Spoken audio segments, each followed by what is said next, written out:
This is going to be great. We are live, ladies and gentlemen. Straight off the bat, welcome back to another episode of Roti And Poutine. We have already realized what complications we are going to have today. Live, guys. I'm live.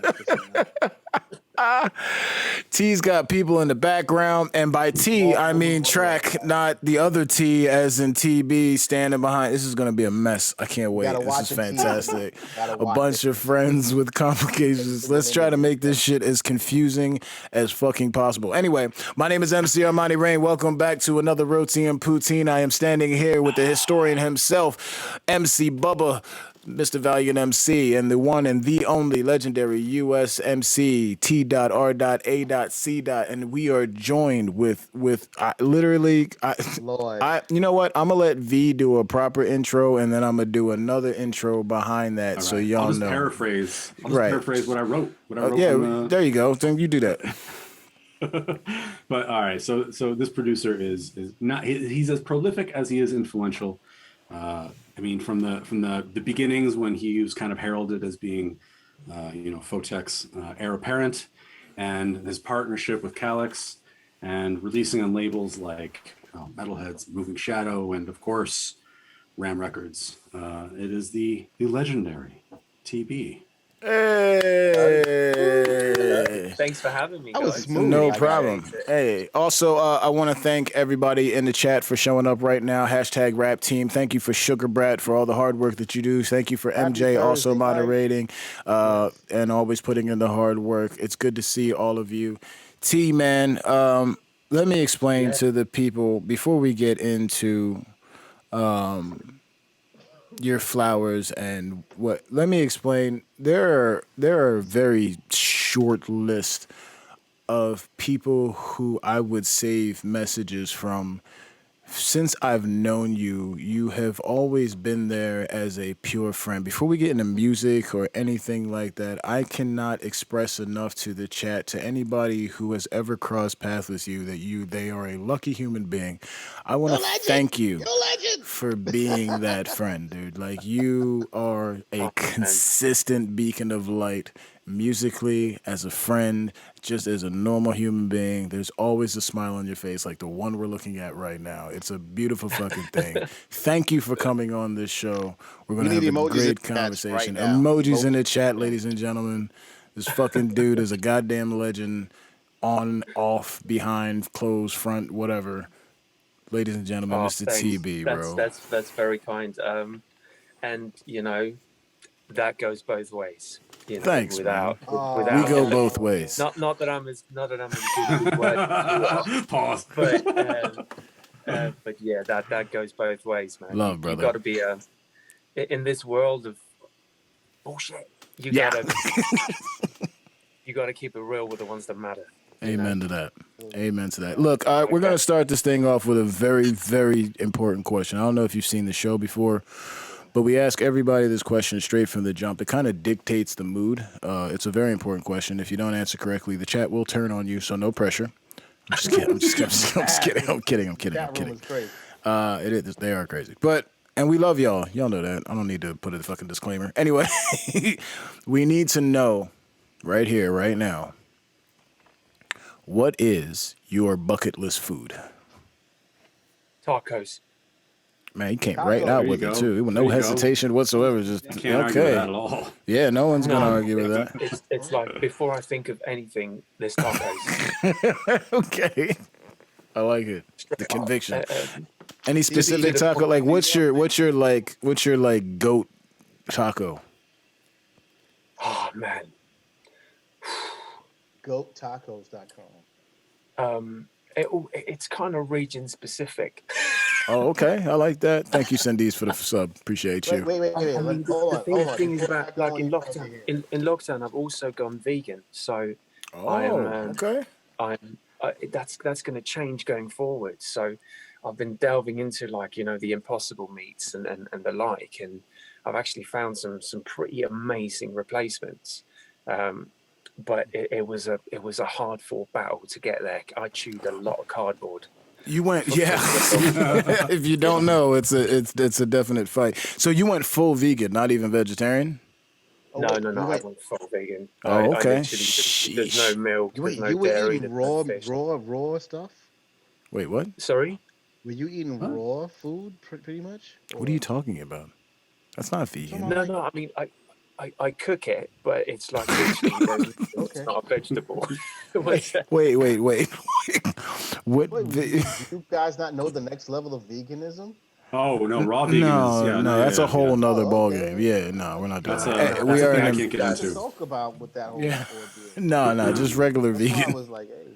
He said cardboard. I automatically thought raw veganism. So No, there's a wanted lot to of if you're new to the vegetarian now. Luckily, my wife's been a vegetarian for like 25 years, so Oh right. she's I'm eating all kinds of crap. Excuse me, not crap. I'm eating all kinds of beautiful things, and they taste fantastic. I found absolutely. the lexicon of food through that. As a matter of fact, there's a wonderful burger place I keep repeating every time this conversation comes up called Slutty Vegan. They're some of the best burgers I've had, period, ever. So when you come to ATL, we will Oh, take care I of that. can't wait for that.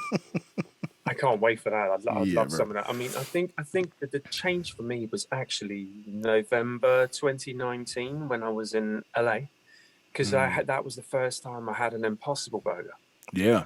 and Ah, and that Mm. thing was more tasty than what Larry had, which was this beef wagyu burger. And I was like, okay, there's something to it. And then I've had an ongoing from all the years of traveling. My stomach's always been a bit of an issue, Right. and the time zones and the different bacterias and all of that stuff. And I was like, Mm. well, Okay.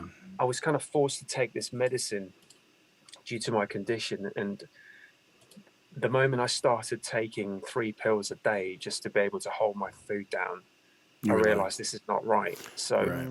after a lot of back and forth with hospitals and whatnot, we found out I actually had to take this pill that made me radioactive for 3 weeks. So when I came in for scans, they could see how my digestion system worked. Turns out I haven't had the ability to process animal fat my entire life. what? Interesting. Yeah. So That's actually more the common than people moment, think. yeah. I've never So heard the of that. That's moment I wild. got rid of that, like about 4 weeks in, never been better. Good, man. So You know, to be that in fair, itself. the time is now because up until recently, vegan food was fucking trash. Like, let's just be honest. It just wasn't good. We're all being honest here. It's fine. We're at no, I'm not. They know it's been an uphill I battle. don't I'm want not them to hating. be trashing. You know what I mean? I don't want I'm them to saying think it's beautiful now, but before it was like the things that wanted to taste like other things just didn't. Now, if there are some people who committed to it and don't give a shit about that, you know what I mean? But when you're trying to convert from that, it's a little difficult. It was a little difficult. Now you can eat. There's full restaurants everywhere. Yeah. Food. When I It's went all vegetarian kinds. for the first time, it was 1995 or 96. You've 95 or relapsed a couple 96. times. Oh no, I was straight vegetarian for I think 14 years solid, and I was vegan for 2 years in the middle. But when I first went vegetarian, though, there was shit. There was like garden burger. And that was That's it. it. You know what I Right. mean? Like there was these terrible veggie burgers, and I was like, this is good, and nobody's gonna have like fun it anymore. wasn't that good. Right. And You now, guys are But and fine. I can't even imagine how it was to go vegetarian like decades ago when people were doing that. There was nothing out there for people. no, that's what I mean. And now I it's tell you what I don't. you know, I tell you what I don't like, even though I get it. I'm not necessarily that into people who are preachy vegans. Oh There we yeah. go. It's Me like- too. I don't. There Me we too. go. I think like everyone's got a choice, man. I come from up north, and when I told my family that I'd gone vegan, my mum freaked out because she's like, I don't know what to cook because the Norwegian diet is pretty much fish buried in the ground or like salted meat. Right. Right. Delicious, by the way. Also, back in the day, to be vegetarian or vegan was expensive as well. So, It still yeah. is, so yeah, to you speak. know what I mean? Yeah, it's still, for sure. Well, we and bougie, that's part of though. the problem with like the whole food system in general around the world, but especially in like westernized countries, is in the poorer communities you have food deserts because fresh food is more expensive than processed food. Yeah. Yeah. It's crazy. It's sad. And it's not even about being vegetarian, it's about fresh food, period. Yeah, even just normal, clean food for us who eat Yeah, meat is a exactly. whole I also situation. want to say to anybody who's curious, real quick, as explained to me, as I went through the whole thing talking about vegan barbecue rib tips, it's always about taste. So don't Yeah. think about anything else but what you're putting into your body as far as what you like taste wise. And you Right. might get through a lot of the whole veganism and find your way through it. It may not be life. It may be you have a moment during the week, 2 or 3 times out the week or something, but you know what I mean? And when you The when whole you taste thing too is people need to understand that like the vegetarian like expand your palate. fake meats, the fake meat thing is literally you shouldn't be eating that every day. It's Yeah. one of those things where like if you want like a burger, cool. But like if you're a proper vegetarian or proper vegan, no, you should not be living Well, off that shit. No, for It's sure, not not at all. Also, it's not great for you. real quick. Let me cut this off. I don't mean to cut this off, but let me jump in here real quick and shout out to chat, jump man. You in. guys are on 11-4 hype Skin train. looking clean, What's money. up, It's man? gonna Y'all let you know. cool. Y'all chill. Say what? I'm nice and Money got close up. clean skin right now. Y'all Man, see y'all that, better right? leave me alone. See, this is why I normally do the zoom out so we don't have these conversations. Anyway, let's move on. Eat vegetarian, try to eat clean, take care of your body, ladies and gentlemen. Speaking of which, Valiant, we'll jump to you because you normally your food of the week is like I had one Dorito. No, it's not. What are you I'm talking just, I'm about? just talking shit. Just go Oh, answer the question and keep it moving. Let me I, get off I these actually jokes. I actually grilled a Beyond Burger and it was fucking fantastic. All right, there you go. Oh, mate. It was good. Yeah. Beyond Burgers they're really fucking good. I mean, they're honestly, better I than Did you? Impossible. I think they're better than I Impossible. personally like them better than Yeah. Impossible, but I I think haven't it had a whole lot of depends. Impossible stuff here and there. But I've had many Beyond Burgers, and this is the first time I've actually grilled one. I I was always gonna kind of make it on say, the frying pan. How oh, what long are you did it take? doing? Like Got 30 it. seconds? Well, because I'm in Canada, and the weather here is not great most of the year. I So, feel you. you know, Better get you a George Foreman. we actually there's a Mate. really nice we got a really nice grill right now, so that Cool. helps things. T, what about you, I, brother? no, I Uh, do. Oh, uh, damn it, we're doing this thing. Okay, track, track, oh, I track. forgot. See, Yeah, we're gonna have to work on this. This is gonna be we just talked about Trackety this track, behind the track. scenes. all right. Don't play. Track. What was your food of the Um, week, good in sir? irony, as I bring it back, I had what T had pretty much, and that's just tacos with all Nice. kinds of goodness behind it. And yeah, man, that's all I got to say about it. It was Okay. good. That's all I got to say. I got But back from a see, wonderful weekend. Must also shout out everybody in Orlando, everybody in Atlanta also hold who on. just All right, completely so showed out. rather than food, let's talk about the last weekend for Monty real quick. Well, As it Monty, leads into that because after such a wonderful weekend, I went to my mother's who just grilled up everything in sight from chicken wings to chicken wing. Anyway, there's like 6 people in the chat who continued that song just now. Um, she made burgers, she made sausage, she made Beyond sausage, she made some nice tofu for my wife and some grilled veggies. There was oh, two it was different awesome. types of baked beans. It was fucking That insane. Nice ATL little. grill is real. I Yeah, just know yeah. that much. Mom's went in. MJ knows. If you come to my mom's house, my mom parties like I do. Don't. She Yeah, I parties got you. bigger than I do actually. But it was a good time. But I don't want to dwell on the weekend too much because I do want to get into our guests. But it was our first shows back. I was extremely. Yeah, It how did you was. feel, man? What It we was. asking questions about right It was here? as emotional as I expected it Expected? to be. I wasn't going to tell the joke, but I am. What Because joke? basically, shout out the hype train still going, by the way. So basically, while I was performing on stage in Orlando, was probably the most emotional I get. Never let them see you cry. I almost broke that rule at least twice. Woo! There was a point in time where I'm sure, as he can tell you in the chat right now, I wasn't even playing. We were finished playing and ready for Craze to go on.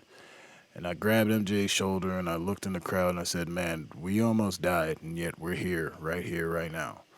And then I went to Atlanta and the beautiful people there, shout out Hagen and Mad Hatter, shout out MJ, shout out Meta Pattern Thesis, the whole 404 audio crew, live streaming with Atlanta DJ Collective, shout out Bookham, shout out Wish Lounge, everybody at Elevate, everyone who made this thing possible, all the people came out, sold out show. Big. Absolutely, completely unified in this city, and it was a beautiful thing, something we plan to continue. And I'm not gonna Mate. lie to you, man. I wrote on Twitter. It felt good to lose my voice again, and I haven't. I missed feeling that feeling. The joke I'm That going to sounds tell is, as I said to T earlier, for everyone who said that we're never going to complain about an airport or hotel ever again, you fucking lied, because that shit sucked. It was like the worst experience ever, but Not to call worth it. out promoters real Worth quick, it. but how you gonna put your man's in a hotel that ain't proper right No, now? it wasn't their fault, man. It was just regular ass. Wow. Like, you just show up and they're like, the room's not ready. There was like a Caribbean carnival festival going on in the hotel at the same time. It was just Okay. just madness. It was just like, fam, I just want to go to sleep. Anyway, but nah, it was good, man. worth every minute. I wouldn't trade it for the world. I'll complain As we about it, usually but don't. yeah, You know what I mean? I'll complain about it, but I will gladly fight through it every day of the week if I get to see all beautiful people having a good time, enjoying yourselves in the name of music. Track, are you able to increase the volume on your mic? No, I'm not, unless I figure out some internal business. But Okay. you can bring it to me closer if you want. Oh, maybe. A couple of people have said it's a little quiet, so we just want to. Yeah, Craze was there. What's up? Craze is in the chat. Good up, bro. Fucking crushed Yes, he it. is. Crushed Crazy it. now that's become a Bragging about his Bill regular. Gates shit. Yeah, Craze is a He's a regular now. regular. I He's should a probably regular. start showing up to his live stream and stop being a dick. My bad.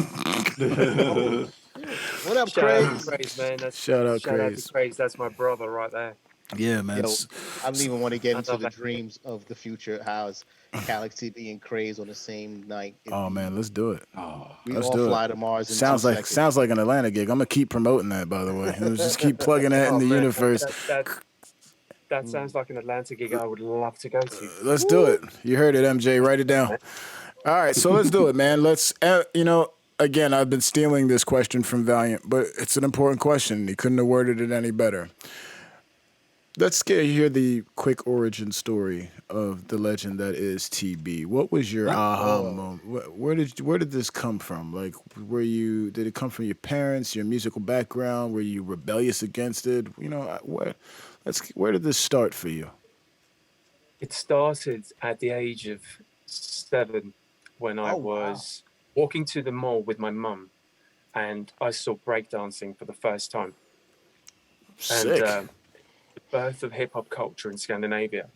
And up until that time, I never ever really gave much thought to music because my parents kept feeding me music that I didn't relate to. But when I saw these kids doing what they did, it was actually for a fashion show in the mall, of all things, and that kind of shows, where Scandinavia was at the moment. It was the most crazy thing I'd ever saw. This guy was spinning on his head, and I remember saying to myself at 7 years old, I'm never going to be able to do that. And my dad looked at me and he says, what? You'll be doing that in 6 months. And that was the moment. Shout out, Dad. I know, right? I was going to say support the parent. I like that. I like that a lot. Like the most pivotal part of any musician's history is the parents, pretty much. Yeah. Yeah, straight up. So that's kind of what it started. I just got hooked up to. It was just something about how that felt to me and how I just related to it because it was something that you had to do yourself. I mean, I've always been a fan of team sports and all of that stuff, but if I'm going to be honest, I play best by myself. I always have, and it's not because I'm egotistical or anything like that, but I like my own company, and that gave me something to just do. Like from that moment on, I wasn't bored because I would try and figure out ways to bend my body in ways it wasn't supposed to, in a rhythmical sense. So I actually started off as a rapper. I did not know. Hold on. Everybody relax. Everybody calm down. Hold on. I'm going to go flick the lights for a minute. I need to dial it back for a half a second. All right, wait. Shit. Before we get into that, the three of us and everyone in the chat needs to know what your MC name was. Absolutely. That is exactly what I was thinking. So at the age of 10, I performed at Disclaimer. school dance. What was it? My teacher introduced me, MC Spider. Okay. Are you mad at him now? Like, do you I'm guys? not. Did you No, did you tell him that? Have you told?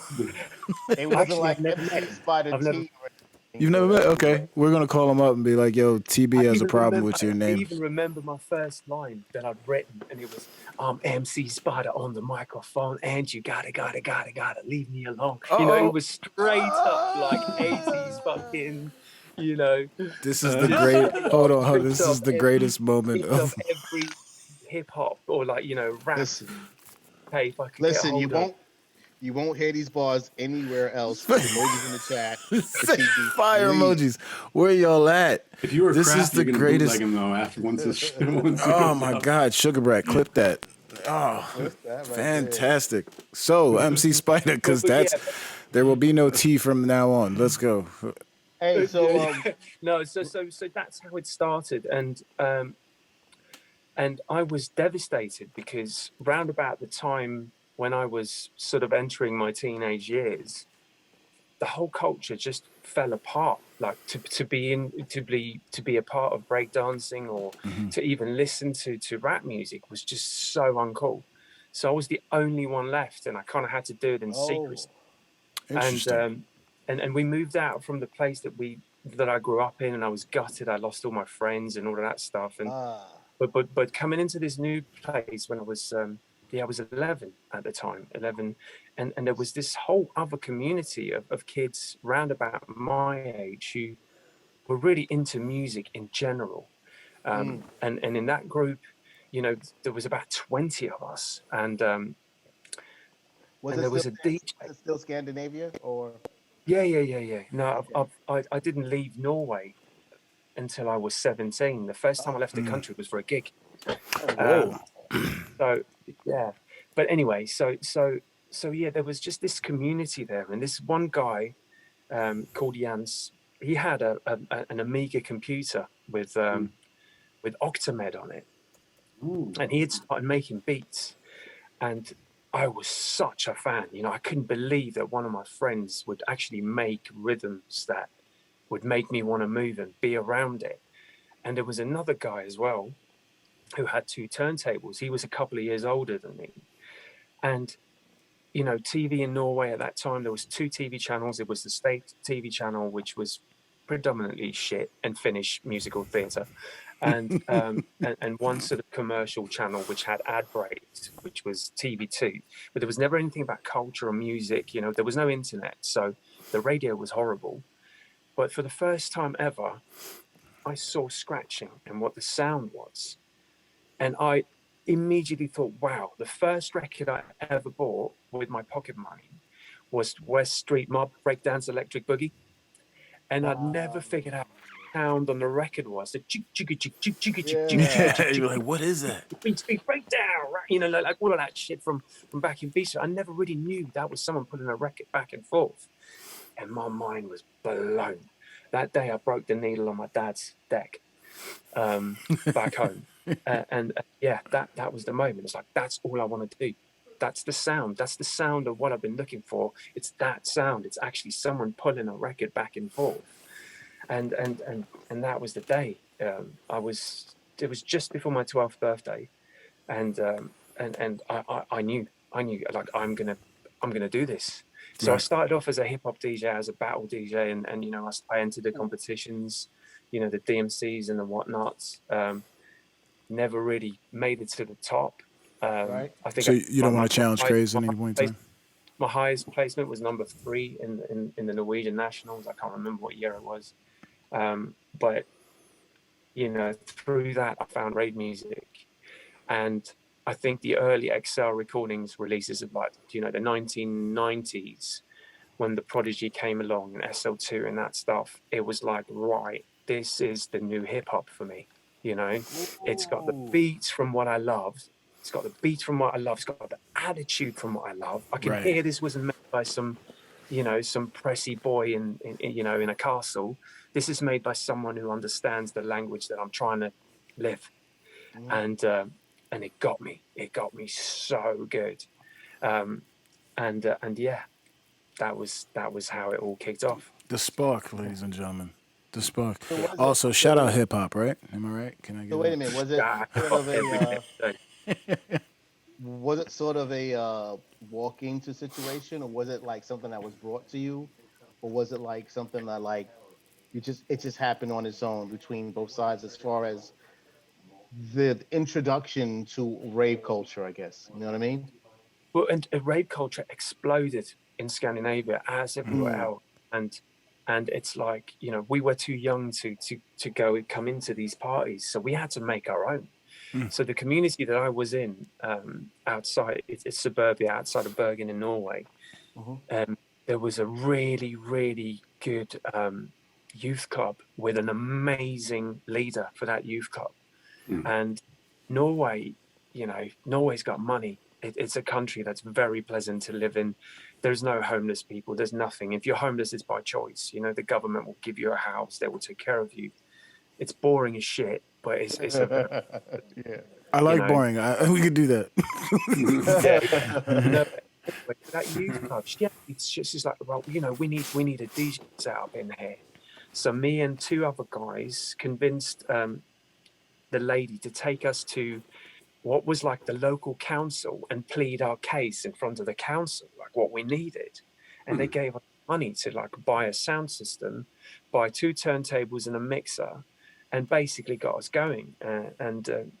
So my residency as a DJ started at 13. And we all sort of learned from each other, from like started DJing in that youth club, and it was all about who had the best transitions that week. We used to get the keys to go up and practice. It was an amazing time, man, and there was such a good group of us that was just living for it, just for DJing and for music and discovering things. And we even convinced our teacher to, because annually when you're in the 9th grade in Norway, this is a couple of years later, when you're in the 9th grade in Norway, you go on this sort of like school trip because it's your last year in you know, the kids bracket, Right. And we made him take us to Newcastle in England. So we all went on the boat from Bergen to Newcastle, and the first thing I did was go to a record shop, you know, because we've been dialing in the AM bands from the UK, trying to get some sort of music. Right. Now that we knew that rave was happening.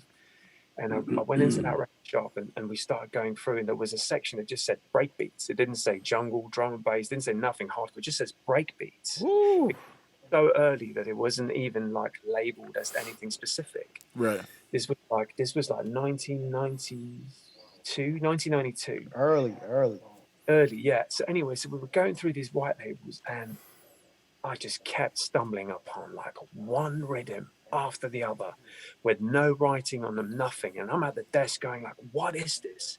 Like, I need more of this. I know we only have those over there. The lady wasn't really helpful, but I bought all of it. Like, I spent all my money for the whole 4 days I was going to be in there, in that record shop the first day. I had Fantastic. nothing. I had to borrow from my mates the whole rest of the time.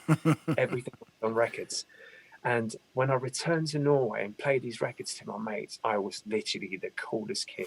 I bet. And trust me, up until that moment, that was not the case. I was not the coolest kid by a long shot. And I couldn't get any more of it. There was no record shops in Norway stocking it. No one knew what it even was. So I started, you know, remember the big old phone books, the thick ones? Yeah. Ladies and gentlemen, phone books are these giant things that had everyone's number in it for those Contacts and businesses. for the youth culture out there. We used to have those. It was crazy. Anyway, go ahead. I managed to obtain a Yellow Pages from England and have it sent over to me with record store phone numbers in them. So what was, I started phoning these record stores in England from the landline in my home. And if you go up in 1990 to call, yeah. Lord. They're calling them, but I was this crazy kid. They were like, wait, what's going on? Who's this? I was playing them records down the phone to try and like, have you got something like this? And they're like, yeah, this is so-and-so. And I was just like writing down names. And then for my birthday that year, after I was grounded for a month for the phone bill, Right. I asked my dad, you know, instead of buying me anything, or like, can you just like make a money order? Because I Yo, want to buy. put your family on to Twitch right now because they don't know And what's that, going Fam, to do mute it. the on. T. They That's don't know about Twitch. I'm trying to get them to watch it on the big screen. T, mute your mic. It's Twitch. Oh, I'll tell you what it is when Oh we get there. Lord. Anyway, so basically, yeah. So that's how I started getting records, was by sending money orders over to England, having to wait 3 months for the record to show up, for them only to be stopped in customs because the Norwegian government wanted their 25%, that I then had to go and ask my dad for again for the money. But man, it was worth it. I had Crazy. records no one else in the country had at such a young age. And I felt like I was on the verge and a part of something that was so much bigger than the local community that we were in. And look at me now, I'm still here. Look at you now. Listen, that's an understatement, but we'll get to that point as ever. I'm really more curious as to that first collection of records you got. Were there any names that we need to like know that were part of that whole inspiration? Yeah, what was your favorite record out of that batch? Yeah. Listen, this is so funny, Armani, because it takes me back to your weekend. The record that blew me away on a white label from that trip was Bookham's Demon's Theme. Wow. Okay. All right. Sick. Like that changed everything for me. Like that's when I knew I had to start making this music as well. Shout out Booking, man. See how long you've been molding minds, bro. Yeah. It's funny. Bookham actually called me not too long ago just to say hi, which was amazing. I haven't. Oh Lord. Yo, he's such a good soul. Yeah, man. Shouts to Booker for coming through the States, man, and destroying it real quick. Yeah, man. So yeah, that was one of them. But you know, I was also really into the hardcore sound. You know, Right. anything on SL like Liquid or SL2. You know, anything on early production house like then. You know, the sort of like in between stuff. I was massively into the pitched up Mickey Mouse vocals. You know, like the hardcore riffs and all of that stuff. I was overly into it. And I kind of mixed up everything in it. And it wasn't actually until, because when I got a little older, I was so infested with UK culture. I just wanted to be a part of it. So to make my summer more pleasant, I made my parents send me to summer school in England, in Hastings. And I didn't go to any school. I just hung out at a local record store. But by that time, I'd already hustled so much on the phone that I'd managed to get Slipmat's number from SL2. Fire. So basically what I did was like, right. And that was round about that. When I was returning from that school trip as well, I was going to enter the DMC championship that year. So I kind of blagged him and I was like, listen, man, I'm going to enter this DMC championship. I'm going to be in Hastings for so and so long. And it's like, you know, is there any records or anything, you know, that you have laying around that I potentially could have? What he did, I will never forget this. And this is, if Slipmat says something, I will repost it, I will retweet it. Anything he does, I will support. He sent a box of records to me, to the local record store in Hastings. So at the pier in Hastings. And I remember walking in and I said, is there a package for me here? And the guy just looked at me. He was like, what's your name? And I told him my name. And he's like, yeah, Slipmat sent you a box of records. Why? What? And me, at that time, having a mouth bigger than it was supposed to be, I said, why don't you let me step on your deck, on the decks and show you why? Oh, snap. Oh, fuck. So I did that. He booked me on the spot. The fucking balls of my brother. For random on the Friday at Hastings Pier. And all I had was a bunch of records Slipmat had given me. So again, history repeating, the money that was going to last me 2 weeks was spent in that record shop that day because I had a gig. Wow. And yeah, shout out to Slipmat, man, for like keeping a young boy positive. You know, most of the industry was full of dicks. Still is. That was amazing, and that's why I stay in touch with him to this day. You know, I've still got this. I've got some unfinished business. I got to get him in the studio somehow because he was so incredibly influential on me in the way I started out, and just that act of kindness. is something, you know, Rare. I'm the first bit in my 20s. I was a huge piece of cock, you know, and like my ego was massive. I literally, I believed the hype. You know, I was traveling the world. I was living a life that I didn't know existed, and you know, the ego got the better of me for a very long time. But now that I've sort of landed in myself and been humbled by life a few times, I keep reminding myself of that act of kindness that he did to me, and I really, really try and if someone asks me for something or some advice, I really try and give them some of my time, because I know how valuable it can be to someone. It can literally make or break someone. Absolutely, absolutely. And yeah, so shout out Slipmat every time. Like arguably my biggest influence back then. Emojis in the chat, ladies and gentlemen, for Slip, man. Put it in caps. Give some love, man. Slipmat, What a he's a man, fucking legend. story. He's a Yeah, legend up absolutely. and down, man. Slipmat Up and down. gets, Absolutely. yeah, man. So, We talking That's about crazy. early grains right here. This is like proper So, business right so now. how about the transition from DJing to producing? Because Right. Yeah, that was another thing as well. I never wanted to be a producer. I never. was a no. Can't believe that. I I can't believe didn't it. have zero interest in it. I only wanted to DJ to the point where I would scratch for so many hours a day that I would. What's it called when I'm Norwegian? So sometimes I'm missing some English words. What's it called when your tendons just like literally flare up from like Oh, like yeah carpal tunnel syndrome. yeah, carpal yeah. tunnel. Okay. So I would wear bandages at school, Oh yeah. Okay. take them off when I came back home to scratch for 2 hours, but I would literally have an excuse not to do any work at school because I was resting my hands so I could go Oh home. man, you were going. But this guy I said, this guy Jans,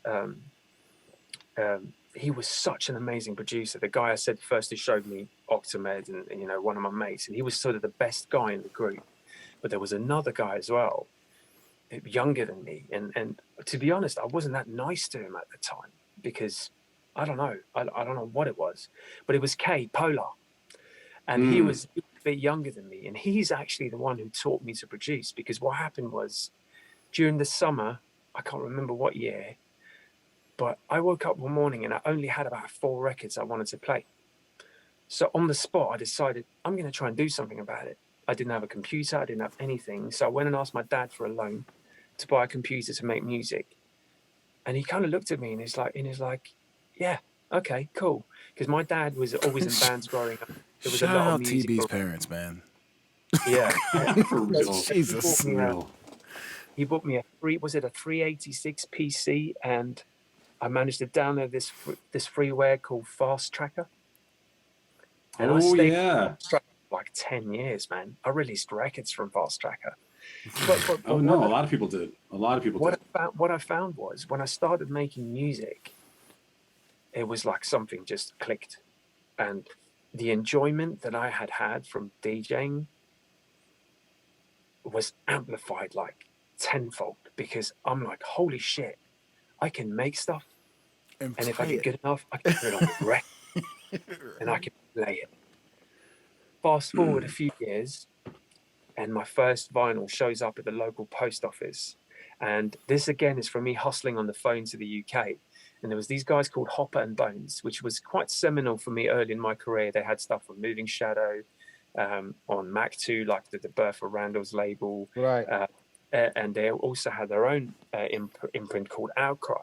But they had the phone number on one of the sleeves. And the guy, Daniel Hopkins, Hopper, answered the phone, and I chatted to him. So when I went over to the UK just after I turned 18, he kind of took me around. And this is another great story, and another one that deserves a lot of credit for my praise. One of his best mates was DJ Hype. So what he did when I landed, literally went to the hotel, or like a hostel, whatever it was, locally to Bethnal Green. And we drove. He's like, I'm going to take you somewhere. And he hopped in his car and we drove.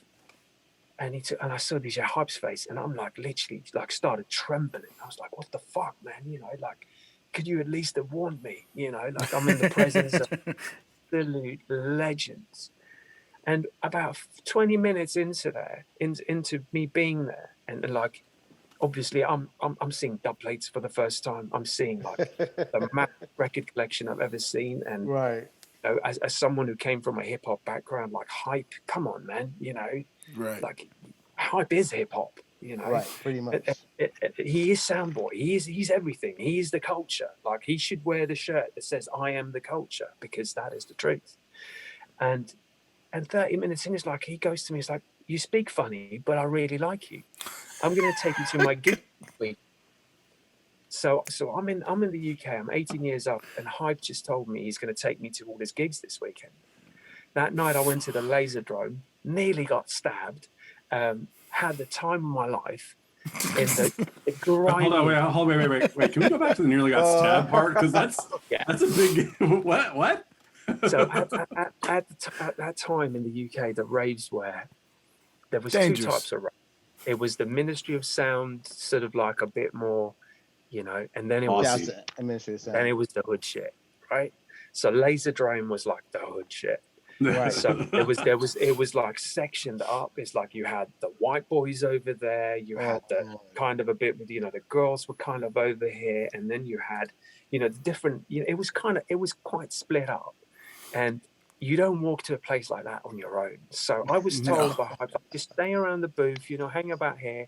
I couldn't help myself. I wanted a part of it. I started wandering. I was in one of the corners losing it. All of a sudden, I'm surrounded.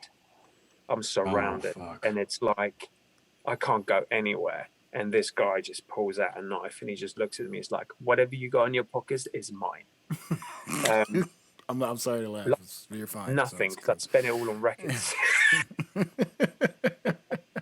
No, but like, yeah, I got a couple of slaps, but I managed to talk myself out of it. But I forgot about it pretty quickly. It was just part of the ride. To be honest, it made it feel even more dangerous and like something I wanted to be part of. Of course, because you could literally tell that there's some real stuff going on in here. Right? Yeah. Like there's some real stuff. There's some stuff that I will only experience here tonight, because when I go back to Norway and Scandinavia, this isn't going to be anywhere. So I have to remember this feeling. I have to remember this tension in the rave, together with the excitement and the euphoria and you know, the drugs, which I've never been exposed to before, because, you know, I was straight edge up until way later in life, and I remember that feeling, and since then I've tried to channel it through my music. That particular feeling from one night. I was going to say, you speak a lot of, and it's a lot of that with us too. Like once you enter that atmosphere, you see a different side of life. You know what I mean? It's completely like, oh, this is the real world. Like this is, you know, there's people out there, you'll come out of school and say, you don't know the real world, and then they go about the jobs, yada, yada, yada. But I've always said about people who immerse themselves in underground cultures, like that's the real world. Like that's the back end of cyberpunk right there. Like that is the other side of the Black Mirror that people don't understand. Like this is a world you can't explain. And when I can hear that through your music, so when you're telling me where your background is from, and then you get into these experiences to channel that, man, that's as real as it gets. I think there's a certain thing that happens with music, and I think that when we're younger, that a lot of us, if there's a dangerous element to it at all in any way associated with it, it's like your attraction to it grows. At least that's the way it was for me. You know, like punk rock seemed fucking dangerous. Right. Like there were fights at punk rock shows when I was a kid, and like the skaters that I hung out with would get into fights, and like I was like, did not get into the fights because I was like a little pussy, right? But the fact that there was like passion and danger and stuff that my mom fucking hated attached to it, and it seemed like T said, like the real world, right. Like living in like the real world. It took you out of like childhood. You felt like you felt like a person. And there's a huge part of that goes with, I think, for a lot of people that get into music that has roots in the underground. Danger is a massive part of it.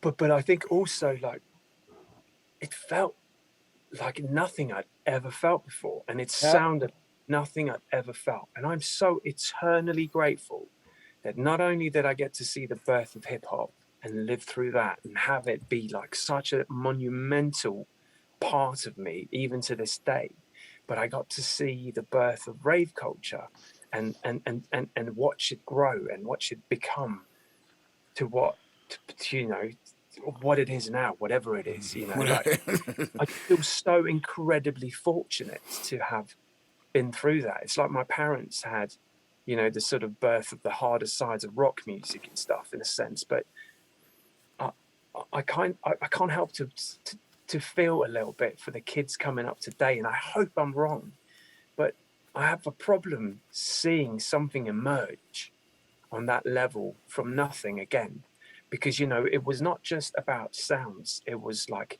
cultural rebellion. It was political. It was about breaking down boundaries between races. It was about so much more than just music, and it was the sound of the young, actually.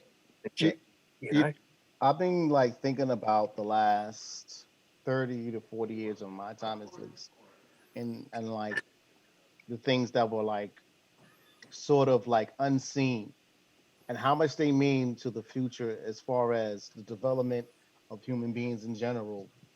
So to like hear you say about how like this sort of taboo area that's always been around, like that's why I'm stressing it.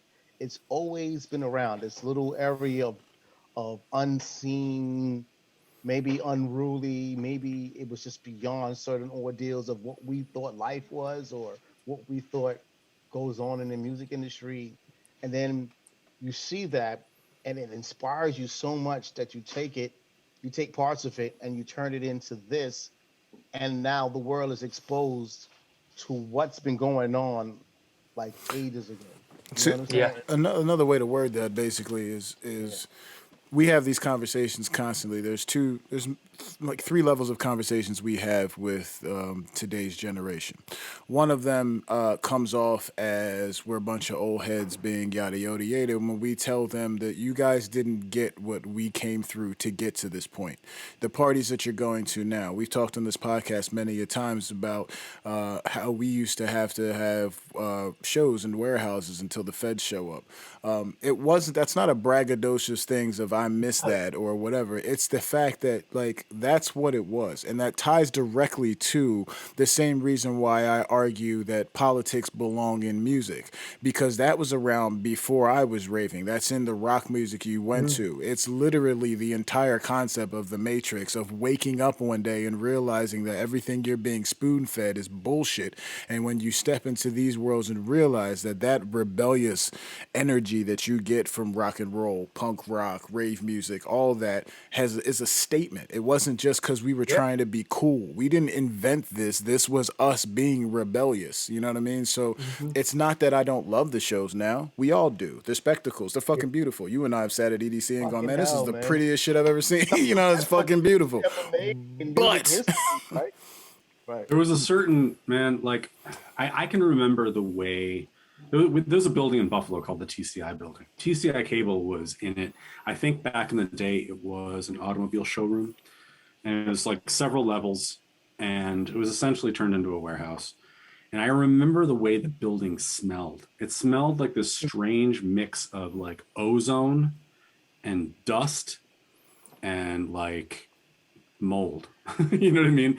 And like I remember the way that building smelled. I remember that when you coming into those buildings and you could hear the music in one of the rooms, and it was like it sounded like through a tunnel, sounded kind of far away, and you got closer and sounded closer like to God.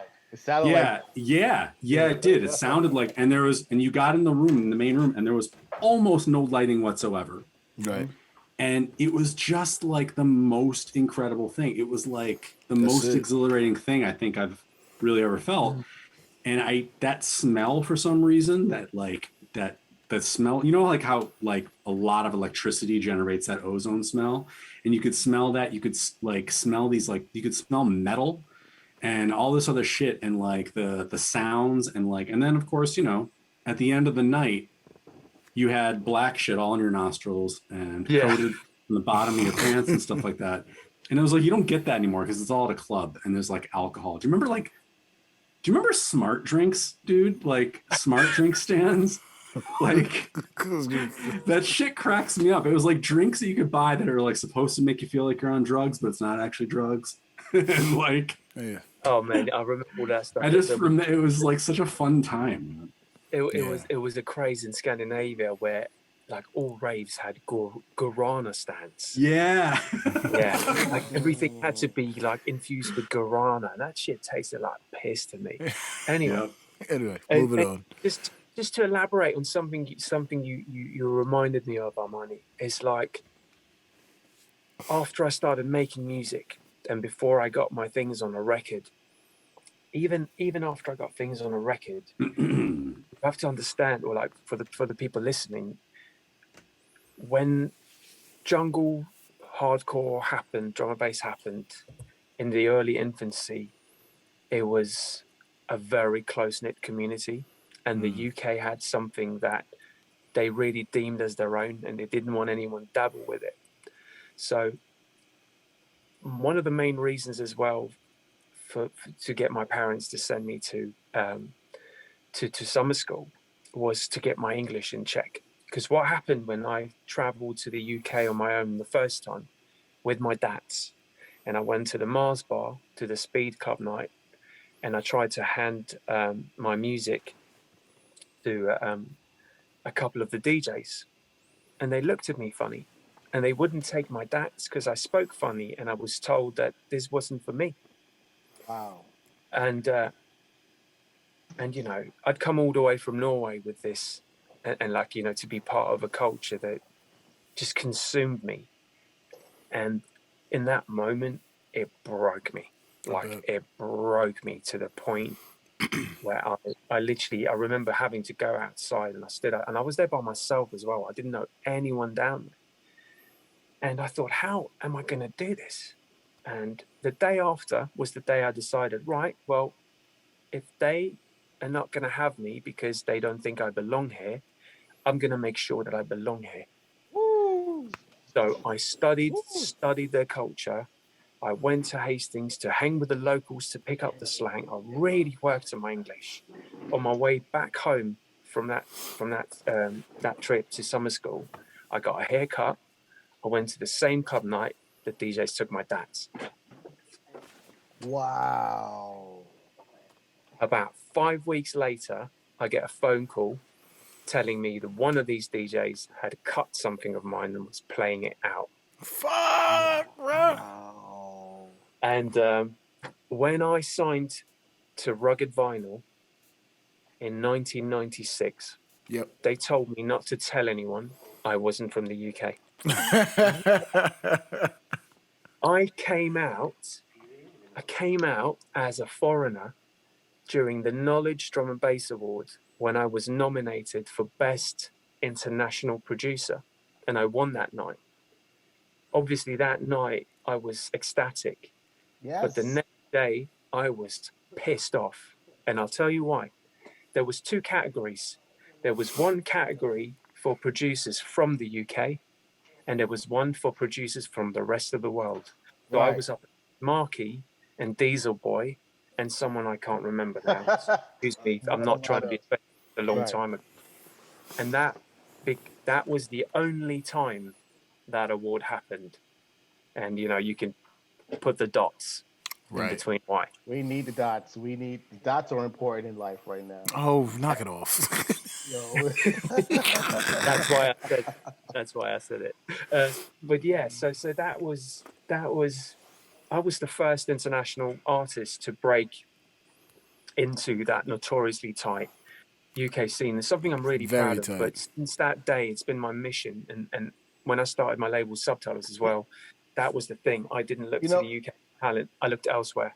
Let's put it out there. Let's put it out there so we can destroy maybe a myth, maybe a not. But as far as drum and bass is concerned, and London is concerned, people always felt like London was just this little proper small tight niche that wouldn't let anybody in. It was. You know what I mean? And it was. Well, right, but I'm saying this, of course, to be progressive. I'm not hammering the point down. I'm just being so. What it really meant to London, in a sense, is we made this, we want our people to win on this level, and nobody else in some form of fashion, whether they knew the record was from a cat that's Britain born or not. And then eventually, what happened was cats like me and you and Amani at the same time, we started invading with these amazing records and coming into the world that they had to come to grips with at some point in time. You know what I'm saying? Because again, salute to all my London homies, and we understand it's like hip hop. Hip hop tried to protect New York at a level of like, we get Yeah, you, but West Coast. but we admit That's that a New fact. York was wrong for that too. Like we're not No, sugarcoating anything here. right, Like right, it's right, a right, well right, right, known thing. right. It's all love. Everybody's all like we're not ruining anything here. It's just Yeah, it's a no, no. very true fact. They were very. There was a conversation that went on for a while that this was a 100 myth. years. This was a myth. It wasn't a myth. I was there. He was there before I was. Like it wasn't a Right. myth, but it needed that. It needed to happen in a sense. And the people who were outside who got in understand it. Was it frustrating? Was it All right. probably not So the right thing to let do? me Yeah, speak but for whatever. myself. That's Speak not for the Anne-Marie. point. That's not the point. Right, That's right, not the right. point I No, at will no, all. no. say, But I agree. But you also got to remember the demographic and what it represented. These were street Exactly. kids. You know, these were hustlers. These DJs and these right, record labels. These were guys that had been dealt less than good cards and they'd made something out of themselves. I understand all of that. 1,000. absolutely. The only thing that matters is it's all changed. You know, it's Right. not like that anymore. Like it's fully inclusive on every level. And some of these guys, two of these guys in particular, that refuse to take my dads are my best friends. There you go. You know, Not and only that's that, they've manifested that energy. I want to know who those two people are, if you're allowed to tell it. I'm But not they've telling. okay. You want to Well, say they've the honor or manifested that energy to make sure that they protect the sanctity of it too, and that's the part that's important. You know what I mean? So it's yeah, not just that they're not letting anybody in, but they're just not letting anybody in. That's the right, difference now. Yeah, It's like we got to don't want be to make a mockery of quality. anybody. You know what I'm saying? No, we're We not don't doing want that. to It's not. we don't want That's to not hurt what this is anybody. about. We're not here, and we understand what it T, means to. relax. Your alliances are fine. Oh, okay, say no more. I'm just gonna make sure everybody's good. All right. You're But good, bro. the overall is the fact that if you're coming into somebody else's world, they're going to make it tough for you because you're not part of the world. And if you're coming in as not part of the world, you better be doing this from a genuine space Exactly. that creates something bigger for them. Like, let's just be honest. At the end of the day, London will always be known for the creation of drum and bass. yeah. I'll And take also, it. Go ahead. Go ahead. yeah, Go and ahead, also TB. TD. think about it. Like it could have gone two ways for me that Mhm. night. I could have wiped my tears, gone back home, and said, "Fuck this, Right. fuck none of this shit." Yep. Yep. You know, I'd use my energy somewhere else, or it could do what it did, which just like lit a fucking volcano under my ass. You know? Yo, hold up. And Before you begin, when you say do what it did, it's like a shockwave through the world for because sure. what you guys did, what it done, is like beyond. It can't be forgotten. It can't be removed. It's so when you say it, it's another way. So big salute. But go ahead. I'm sorry, bro. I'm sorry to break that up. Yeah, no. As I said, it's like all I wanted was just to contribute because it made my life better, and it Amen. made me feel like I had a purpose, and I found my path where I'd been completely lost up until that moment, and for me having to fight extra hard to get it, it just means that much more to me. Amen. I Nothing worth wear having. is easy comes easy, and I wore like going to London for the first time, being an MC here in the States. First of all, Woo. being an MC here in the States, even in the States, is an uphill battle. To then be able to go across seas and play in front of crowds, do you know how fucking nerve wracking that was? That was like crazy. I wear that with a badge of honor that I was given such a hard time. They don't let just anybody in, and No. you could either cower and, like you said, and crawl up and be like, all right, well, I guess no one likes me then, or you can say, fuck that, I'm dope, and go be dope. Like, there's no, you know what I mean? That's what it is, man. I have this podcast show that I've done 2 seasons of, and it's just me being a bit self-indulgent. It's called the Sub Club, and the motto for that is "Every day is a sound clash," and Every that's day is a that's what sound this clash. is. that's what this is. Like that's what this culture is. Like at the heart of it. Think about it. The heart of hip The hop. heart of it, yeah, for sure. The heart of it is all clashing. It's all soundboy culture. And like if you come into this and you have to understand that, and you have to earn your right to understand that, and you have to earn your right to know that. Amen. And before you get to that, you have to pull your weight. You run through the gauntlet. In many ways, I'm grateful. I'm so grateful for that moment and that experience, because it taught me a lot about myself. And ultimately, that's the greatest reward that you can achieve from anything. So It's 90, almost 96. Go ahead. I'm sorry, man. So 96 was your first record. You got your first taste of blood. You're in the No, water. For that, it was 95 was my first record, which was on, to be like Hopper and Bones set up a new imprint for us called A Level, because you know, reading between the lines, the music wasn't good enough to be on their label. But what happened was, me and K Polar, who was also the guy I started Subtitles with, we had a release at the same time. So there was two pieces of vinyl being pressed, his and mine. At the time, he was called Blue Note, and I was DJ Teebee. But what happened was his tunes were so much better than mine, like hands down. Mine should not have been pressed to vinyl; they were so bad. So what happened was the pressing plant mislabeled it. So I got credit for his work, and he changed his name because he ended up getting credit for mine. Wow. So that was released as that was the only time he ever released anything as Blue Note, because he was like, I can't be associated with your shit tunes, Steve. And that was an honest thing. I got a flying start off the back of his records. So shout out, Kay. Thanks for making my career. Hey, so when does Larry come into the conversation for you? Very early, actually, 1996. Wow.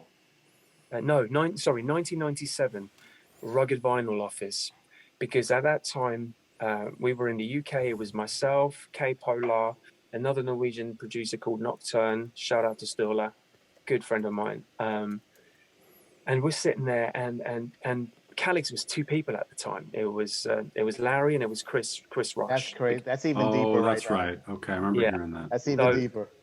So like that was Calyx, and me and Larry just struck up a friendship to the point where he offered, like, every time you're in the UK, come stay at mine, you know, like, and I did that for years. Every time I was in the UK, I slept on his sofa, hung out with him, and we just formed a really, really amazing friendship that wasn't based on us ever going to make music together, because that didn't happen until way, way later. It was literally to the point where, like, one day we're like, we've been friends for 6 years. Why have we never made any music? It's like we're both doing the same thing. And we went in the studio and we made Follow the Leader. That was the first tune we did together. With that and Cyclone, which came out on Moving Shadow. And we worked really, really well together. But it wasn't up until even years later, 2007, when we decided, why we should do a record. And we did the Anatomy album. And yeah, we didn't really pair up exclusively until we signed with Ram, because then it was, you know, put in black and white. But yeah, Larry came in super early, Well, hold on. Before you get into that story, starting into Ram, when a lot of us first heard about you, you were like being sort of heralded as like, you know, in the line of like Photek and stuff like that. Yeah. So there. I mean, obviously there was kind of a transition into what you and Calyx became a very fucking big deal. But it's like an artist who like had sounds that were in the vein of Photek. Didn't seem like that was going to become like a rave mainstay. So how did your sound sort of transition over the years? What was like the driving force behind that? Well, first and foremost, massive shout out to Rupert. You know, Photek. Big love. Not only was he my hero starting on, but we're amazing.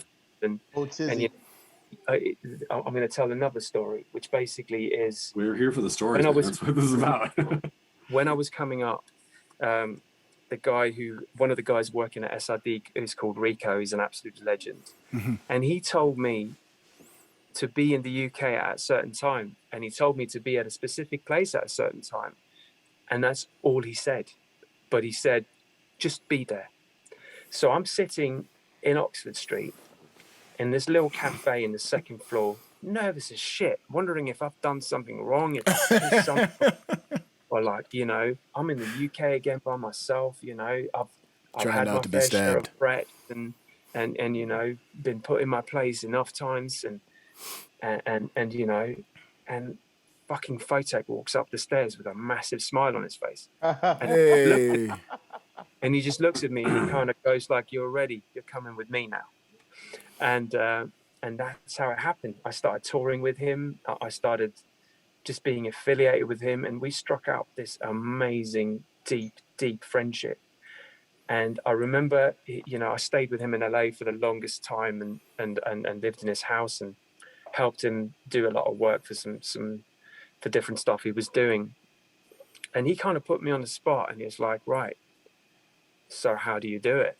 And I was like, "What do you mean?" It's like, the beats. Like, how do you do it? It's like, you can sound like me, so how do you do it?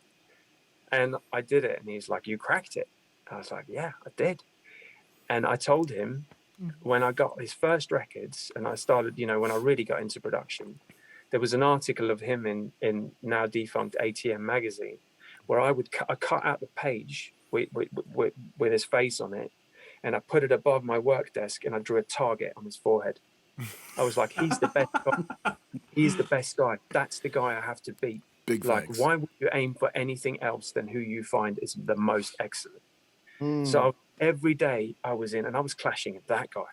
You know, I don't care if I sounded identical to him. For me, that was a badge of honor, because Right. no one could do the shit that he did. Facts. He was Right. so far sure. ahead of everyone else. An absolute He original. still is. He still is. Yeah, he still is, for sure. Do you know what I'm saying? And like, look at where he is now. Like, you know, he left us years ago, but he's a big time Hollywood TV series producer. Yeah, you not know, only made- that, he's dropping tracks on the low for anybody paying attention. Yeah. No, Yeah. he's doing it well. But it's like that for me felt, when he asked me to do an album for his label, which I never did, because I ended up with a case of a problem with the Norwegian tax authorities, so I had to keep all my music. But that's Say a word. story Yeah, for later on.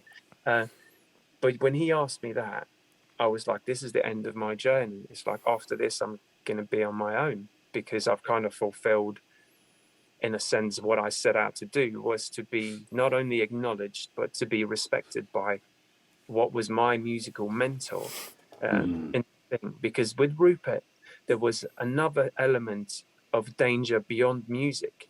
And I come from a history of martial arts. You know, I had 18 years I was gonna get into that conversation. 18 years of Kung Fu and like 12 years of karate. And I taught Kung Fu for many years as well. So when he did Ni Tenichi Ryu, I had done a track.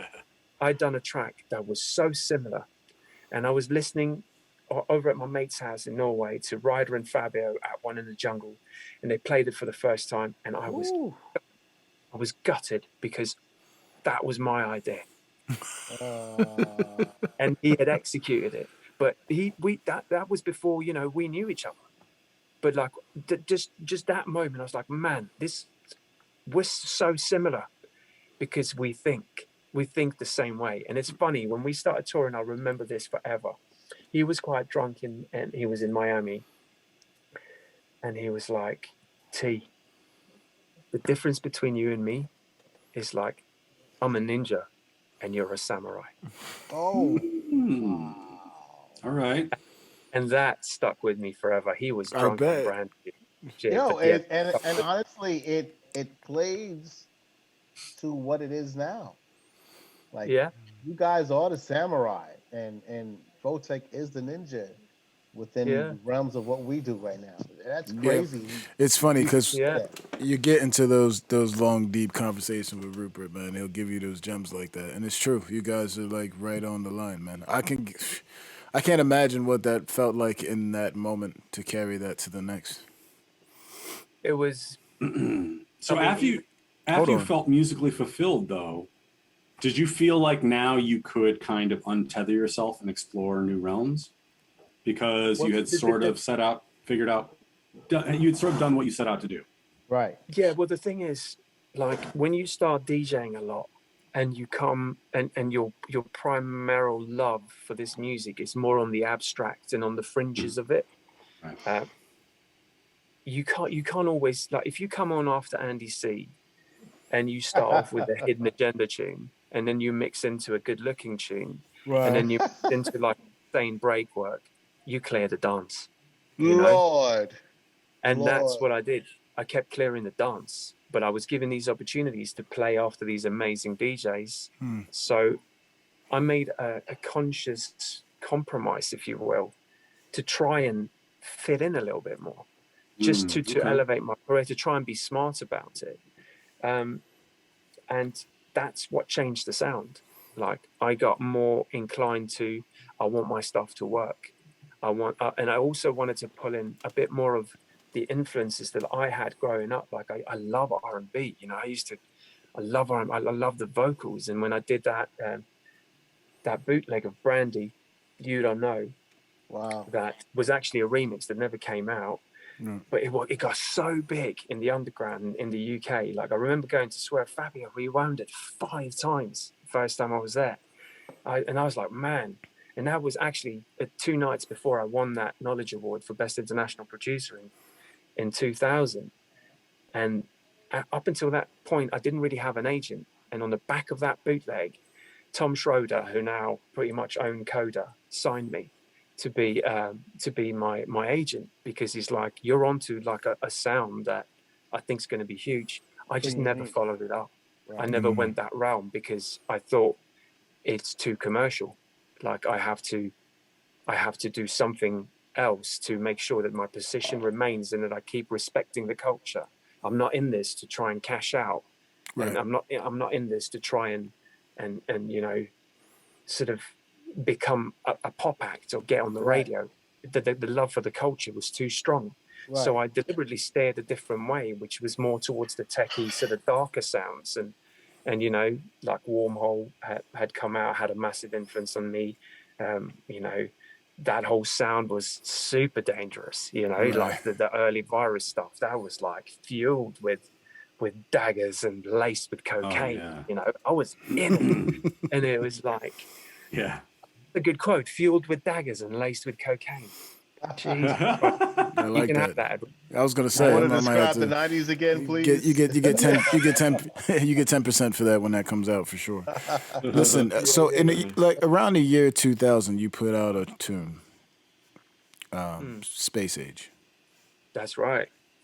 That tune made me. Like, that tune. Woo! That tune made me. That tune was 27 weeks in a row.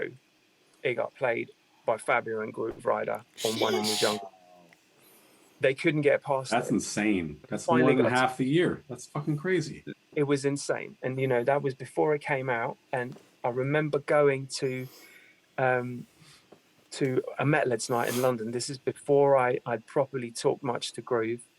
He's playing the tune. I was like, fuck it. I'm going up on stage. I'm in the club. He's playing my fucking tune. He's halfway clearing the dance, but still kind of abstract. But he just don't give a fuck. He's playing my tune. Absolutely. Loves it. So I walk up to him and I tell him, that's my tune. And he did the fucking Groove Rider point. And he just like fucking just came, like gave me a fist bump and he's like, cold. That's all he said. And man, I busted out in tears. Like, straight up. Shout out to Fabio and Groove Rider, man. Please. Like, Fabio and Groove Rider, 2 of my best friends. Like, I will, like, whatever they need, they got it from me, man. They are good people, man. Legend. Great people. I owe them so much.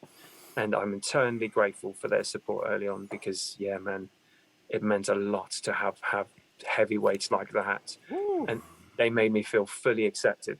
But yeah, that tune was sort of the one tune from my debut album, Black Science Labs, that somehow resonated. I mean, it was still kind of in the realm of what Photek was doing, but it was me pulling in influences from what I love, which is science fiction and my daydreaming, you know. And since that day, whenever I do things for myself, I always have a vision and a story and a picture before the sound even comes out. Right. And that was Space Age to me. It was just basically me daydreaming. And yeah, that tune. It's a good tune. Yeah, As a matter of real fact, globally. you know what we actually- should do? Hold on. Before we go on, why don't we listen to said tune? I know the chat likes to jump in here and play a little bit of music, go so I in? think We that's gonna what we're go going to in? do. We gonna go in? Yeah, let's play that tune. That's a good Let's idea. play the tune. My question is going to be a follow up to that. Anyway, Let's so. go in. Okay. Oh. Do you want to ask it before, now that you know what I'm doing? No, actually, you know, honestly, Afterwards, he's it right. wasn't even a question. It was just a remark. It'll be really quick. Okay. I was just listening to an interview with Fat Joe. Okay. Talib Kweli was interviewing him on his podcast. And he's talking about the fact that him and Pun were like these underground rappers, you know what I mean? And like they had a similar attitude about not wanting to do records that would be conceived as commercial and stuff like that. And people kind of like got them to change their mind a little bit. And when they did, they were like, oh, okay, I can appeal to a lot more people doing what I love. It's like, you know, it's like minor pivots make a big difference. That just reminded me of that story. Anyway, play the tune. Here we are. Ladies and gentlemen, the tune that made the Age? difference here. This is Space Age from the DJ, producer, wonderful person, Mr. Teebee himself. Take a listen, man. Let's go back in history. Roti and Hold Poutine tight, every family. Thursday night, 10 p.m. Eastern Standard Time, 7 p.m. Pacific. Y'all know what it And is. we ain't changing a goddamn thing.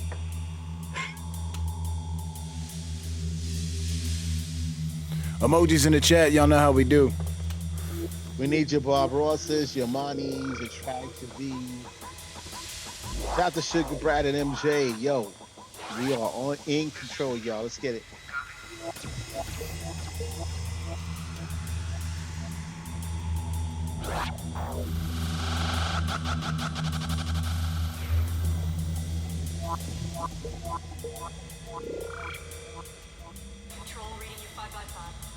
It's 7.5 minutes long. Let's not play all of it.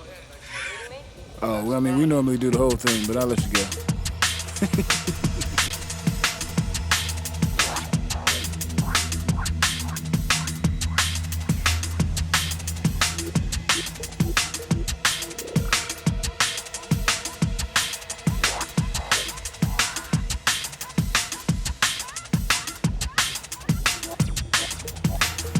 Roti and Poutine every Thursday night, 10 p.m. Eastern Standard Time, 7 p.m. Pacific, 5 a.m. if you're over there with Dilly. The world's crazy. This one's called Space Age.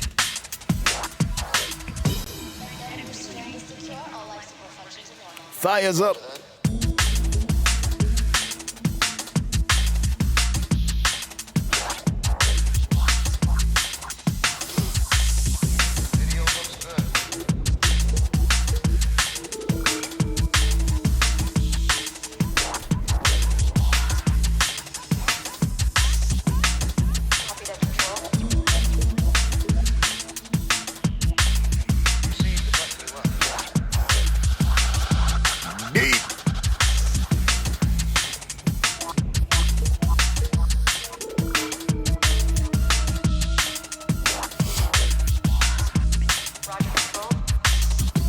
All right, Dilly.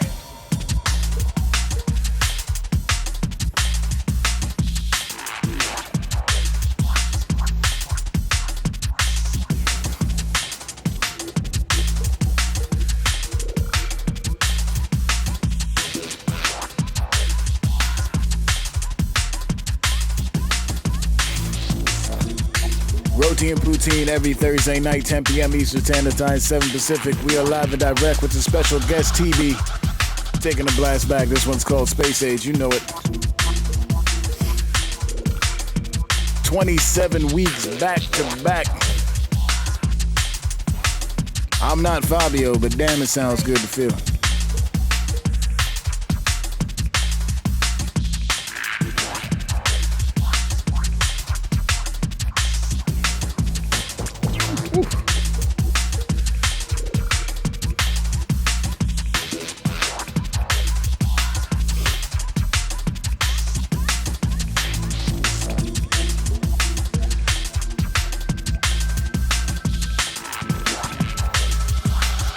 love him in the subtleties, you know.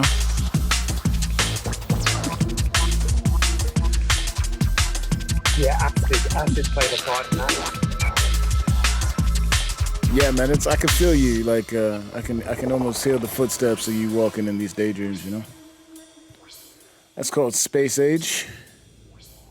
Yeah, that was. Yeah, it's funny hearing it back after all this time as well, because I can hear now clearer than I did when I made it.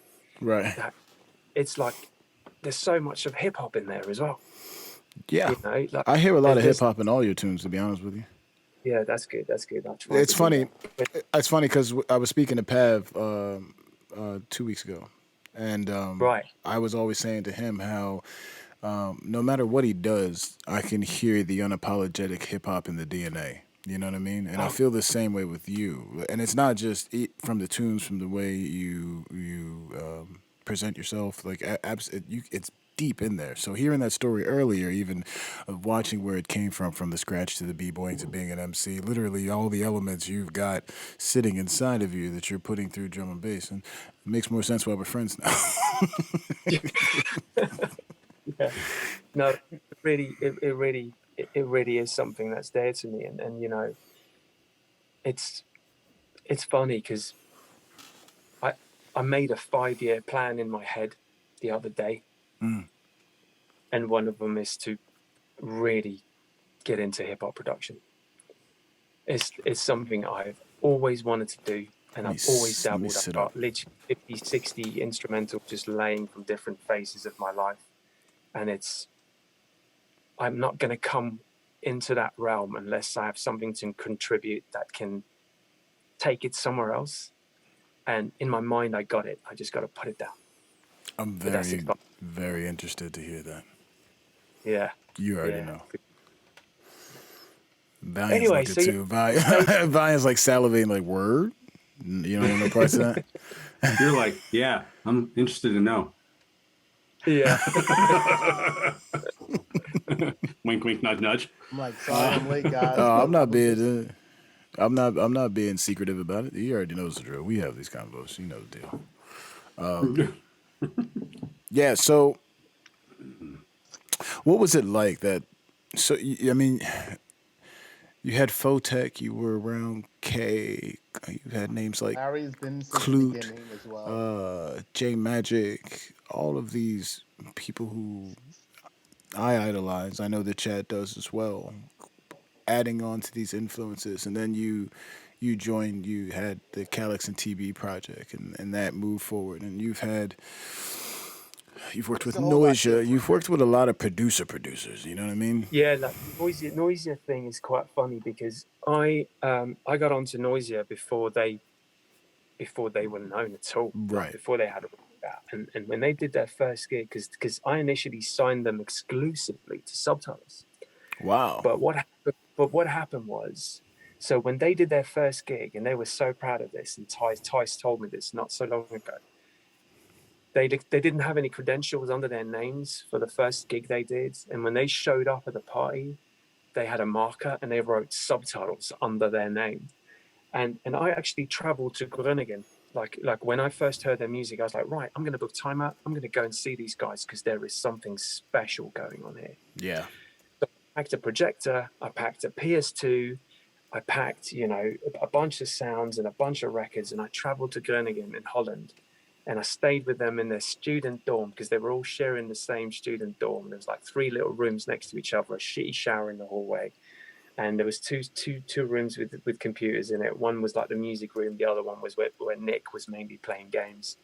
And I just tried to get under these kids' skin and really try to push them, try to figure out where they were from. I was arrogant with them. I was abrasive. I was pushy. But we clicked, man. I instantly knew that these guys are going to go so far. And it was mainly because of the intellect as well, and, right? And basically the way each one of them brought something. Because in most groups, let's not lie about this.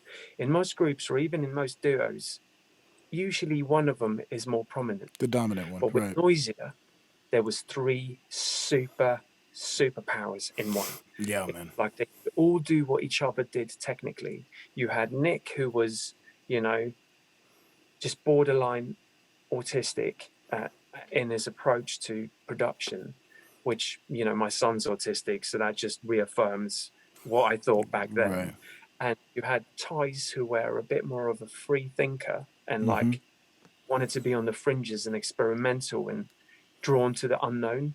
And then you had Wow. Martin, who was just like kind of quiet, like musically so gifted. Martine is Like you put him in crazy. front of a piano, he would just come up with the most dulcet tones. And it was, I was like, these guys are a triple threat. And It's wild, and not to cut you off, but like for anyone who's ever sat down and had a conversation with them together or separately, those personalities you see in the music. oh I can't. It's almost you can't explain it unless you've actually sat down with them. They are three of some of the most hyper intelligent human beings I've yeah, seen in three completely different ways, and we're expressing this properly because it's very, very hard to make that work. Like they are. I don't know how they do it, and it's a wonder to behold. Anyway, yeah, I fully agree with you. But anyway, to cut a long story short, we did. I signed some tunes from them on the spot, and all their first releases was on Subtitles. And they literally phoned me up and was like, "Listen, can we not be exclusive?" And I was like, "Guys, I understand where you're going. Just go. You know, right? just have fun. You know." And I went down there to when they launched their own imprint. I went down and I did. I collaborated with them on the first release, which was Lost Course. Huge And tune. we've done loads of tunes since then. And I think the one I formed the best friendship with is Nick, who I chat to still a lot now. And you know, I'm very much involved with to this day to what they're doing. And it's yeah, it's how should I put this without sounding arrogant? I saw It's fine. something in them, came to the hunger and the belief that Wow. I have in myself. You know, like for me, Mm-hmm. ever since I was a kid, there is something I can't put my words on it, but I've always known it's going to be all right Right. in a sense. Like what I do, and I honestly believe that if you throw yourself into something with absolutely everything you got, and you do it from a place of love and Right. respect, you will land on your feet and Yeah. you will get to the destination. Because trust me, all those years I put out venom in the universe, I got it back. You know, so it's like that balance of energies. You know, if you it's like Einstein said, everything is energy, Amen. and if you put your energy, all the energy that you have into something, you will be rewarded. It's not even science, you know, like it's not even a myth. It's a reality because everything is energy. If you want something hard enough and you go after it with everything you got, doesn't matter how many times you fall on your ass. It only matters how you get back up again Yep. and keep going for what is quintessentially you. Because music, without this, I don't know what I would have done. Because it's not something I do for a living or I do for a career. It's something I honestly do because I have to. Because if I don't do it, I feel numb and I go. Woo! Don't even talk. There's a Preacher, lot of brother. passionate Yeah, people in these four squares right here, so we absolutely understand what you're talking about right there. Yeah, I think I want to say it was DRS who had a lyric actually about how the music is like literally a fire inside him that he's trying to put out. Wow. You know what I mean? It's like a constant. It's a constant thing that's like Yeah. can overtake him, and he has to make it in order to prevent that fire from overtaking him. Right. And Absolutely. I'm spacing on it right now. I Also, relate to that. I also want to double back and say that's not arrogance. I think the game has treated us in such a way that we feel that we have to make that disclaimer when we need to say these things out loud more and more for people who are coming up to understand it's not arrogant. Be confident in what you're doing. Don't let anybody tell you differently Mm. because they're going to Well, tell you differently. They're going to try their hardest to tell you differently every right. step of the way. T gets it now. I get it now. We all get it. People are still telling us that it's not enough. And no matter what, and you know what? That's part of the fucking game, but you gotta Mm. be confident in it. You know what I Right. mean? And everyone dips off too. Don't get it twisted. I have my moments. I've got my own mental issues that bring me down. I've got things, life, that regular life, good things. When you're outweighed with good things and you don't know how to handle that, just remember to keep fucking pushing. That's it. Right. Go on. I was just gonna add and just say like what Monty's talking about is pretty much the process of I guess so-called making it in some sort of form, whereas people work so hard to get to where they're at that they become super protective of where they are. You know what I'm saying? Mm. I think I think it's just an idea of perception as what people see versus what it really is. You know what I'm saying? And I Mm. think that's something that was never really, yeah, you could say it never really was put down in a term where people could understand why said person or said people have a certain feeling about where they are versus uh, what it is. You know what I mean? Mm. Like people work super hard to get where they are, and when they get there, if they get a little glimpse of like success, they acting up. You know what I mean, and rightfully so. After many years of being told, no, down, you suck, you'll never amount to anything in this music game, and then they break all those and get to the top. Those people are they're going to drink every bottle in the building. Let's just be honest. They're going to Oh, exceed everything they're about. You know what I mean? But that's not to straight. say. For sure. But that's not to say that there isn't some humbleness about what they're doing. They're just going through a moment because of the mental situation in their mind of being told that they'll never amount to anything. And it's been like a quiet thing that music has never really explained properly. They always give the Superman story of small kid in small town becomes Superman. And I think that's robbing a lot of people of what's going on in between for that person to get to their epitome. You know what I'm saying? And Mm. Cool. you know, Yeah.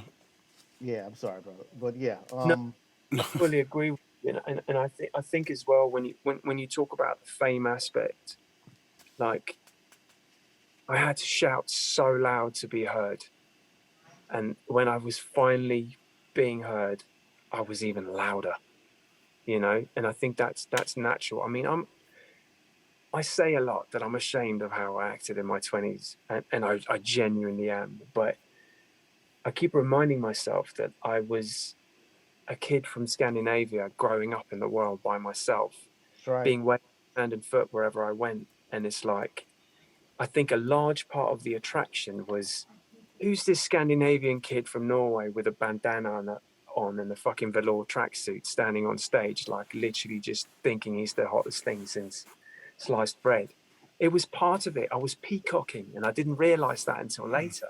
That it was part of entertainment. It was part of like the package that I created to be seen and be heard. It was Yep. like, even though those were choices that I didn't think about, when I start analyzing it later in life, it makes total sense. Which is why when these young kids are coming up with these crazy costumes and crazy ways to get attention, I will never put them down because you're trying to be seen and trying to be That's heard at Say for all sure. costs. And a lot of them are Of good. course. That's the other thing too. It's, you yeah. know. We're putting a lot of pressure on those cats. That's for sure. um, I wanted to get to obviously the fact that you have been with Ram for a long time now. It's been a prolific and influential run. Mm. And then, of course, you happen to be living in amongst this world pandemic this past year and a half. So, how has life as a major drum and bass recording artist been in the midst of a pandemic? What's things like with Ram these days? Tell us how your life is going lately, because we've talked a lot about your past. I want to know what your life has been like in the immediate past and going forward into the future. Well, life, Calyx and Teebee, and we actually said this out loud when we was doing the All or Nothing album. It was actually going to be a double album. It was going to be half drum and bass, and the other half was going to be other genres. Oh shit! So we had literally hundreds of tunes to pick from, all genres, and we realized that this project had taken us 4 years, and we're still not even close to the finish line. And we just grabbed over way more than we could chew. So we ditched the multi-genre bit. We focused on the drum and bass tunes that we had, and when we'd done it, we were kind of like, you know what, we got to maximize this, because you can tell that even though some of the tracks are quite commercial, they're honest. Like Elevate This Sound. Elevate This Sound just happened. Huge tune. And when it happened, it was because there's a singer that was blowing up in the UK at the time called Jamie Woon. And we were massively influenced by the way he was singing. But like Larry was always singing these joke lyrics in the studio. And Larry's extremely gifted musician. Like he plays 5 instruments and he's got perfect pitch. So like I'll be working on something in the room next door or something. Sometimes he would shout to me, the string needs to go down 11%. And I was like, that's amazing to have someone that you work with that has that skill. And you know, Elevate the Sound is me. You have a great voice. We don't need anyone else to sing, because one, you sound unique. No one's going to see it coming. Right. And so channel it. So what he did, the Elevate the Sound, is about him singing about overcoming his fear of singing. Right. All right. Okay. I did not know that below back end of that. And basically when we had that, and when we had Pure Gold with Chemo, which we knew was going to be big, you know, we just knew it was going to be huge. And with Elevate as well, when we played it, we didn't think too much of it. We thought we had a nice little roller. And then like Andy got it, and I kept being sent these videos of GQ going up to Andy telling him, when are you going to play the tune? When are you going to... Like, so GQ. I've been waiting a week, and then the tune comes on and he just like loses his shit. And the crowd's kind of like, yeah, it's a roller. But Andy in GQ is loving it so much that it starts getting pulled up, and it starts like getting traction, and like I'm getting phone calls in the middle of the night from other drunk DJs. So me and Larry are like, I mean, are we really onto something here? So we thought to ourselves, we're going to make this album. At the time, Ram was Chase and Status, Sub Focus, you know, the pinnacle. It was like right at the era when Ram was on fire. So we're like, let's go to Ram, even though whatever that might imply, you know, like whatever that is, let's go and check it out. And the album to Scott, the office, and it got signed on the spot. Wow. And we were like, okay, let's go and flirt with this side of the industry for a bit, and see if we can maximize the potential of what we've got from a strategic point of view. So involuntarily, we kind of got thrown into the more, how should I put it? There's like a red line in drum and bass that you shouldn't cross when it comes to commercial music. Like if you go above that red line, you're not coming back down here. Right. You know, and we, you know, there's a few artists who've done that and who are now in that realm and who will forever stay in that realm. Why don't you name them right now? We tried to stay right underneath it so that we could do the uni shows with Chase and Status, but we could still do the 500 cap in Munich, you know? Right. We deliberately tried that. At one point, we went like that, but we managed to sort of save ourselves and dip back down again. But it was a deliberate choice from us with Ram. It's like, let's go and literally, you know, not in a literal sense, let's go and play devil's advocate for a bit. Because I've been this hardened sort of, you know, underground forever, this, that, and I thought, fuck it. You know what? I've paid my dues. Right. It's like, if this is my moment to get paid, I'm going to get paid for a few That's years. right. I want Use a their family. machine. You got I to know. use their machine to your ends. And we did well, you know, we did really well for a long time off the back of that. And then unfortunate things happen. Ram got sold to BMG just as we were in the final stages of completing our One by One album, which was the album as well that was slightly A&R'd by Andy and the machine at Ram, because we let them. And in hindsight, in my opinion, that wasn't a good idea. I'm not one that I can't be A&R'd. If you A&R me, you take my soul away.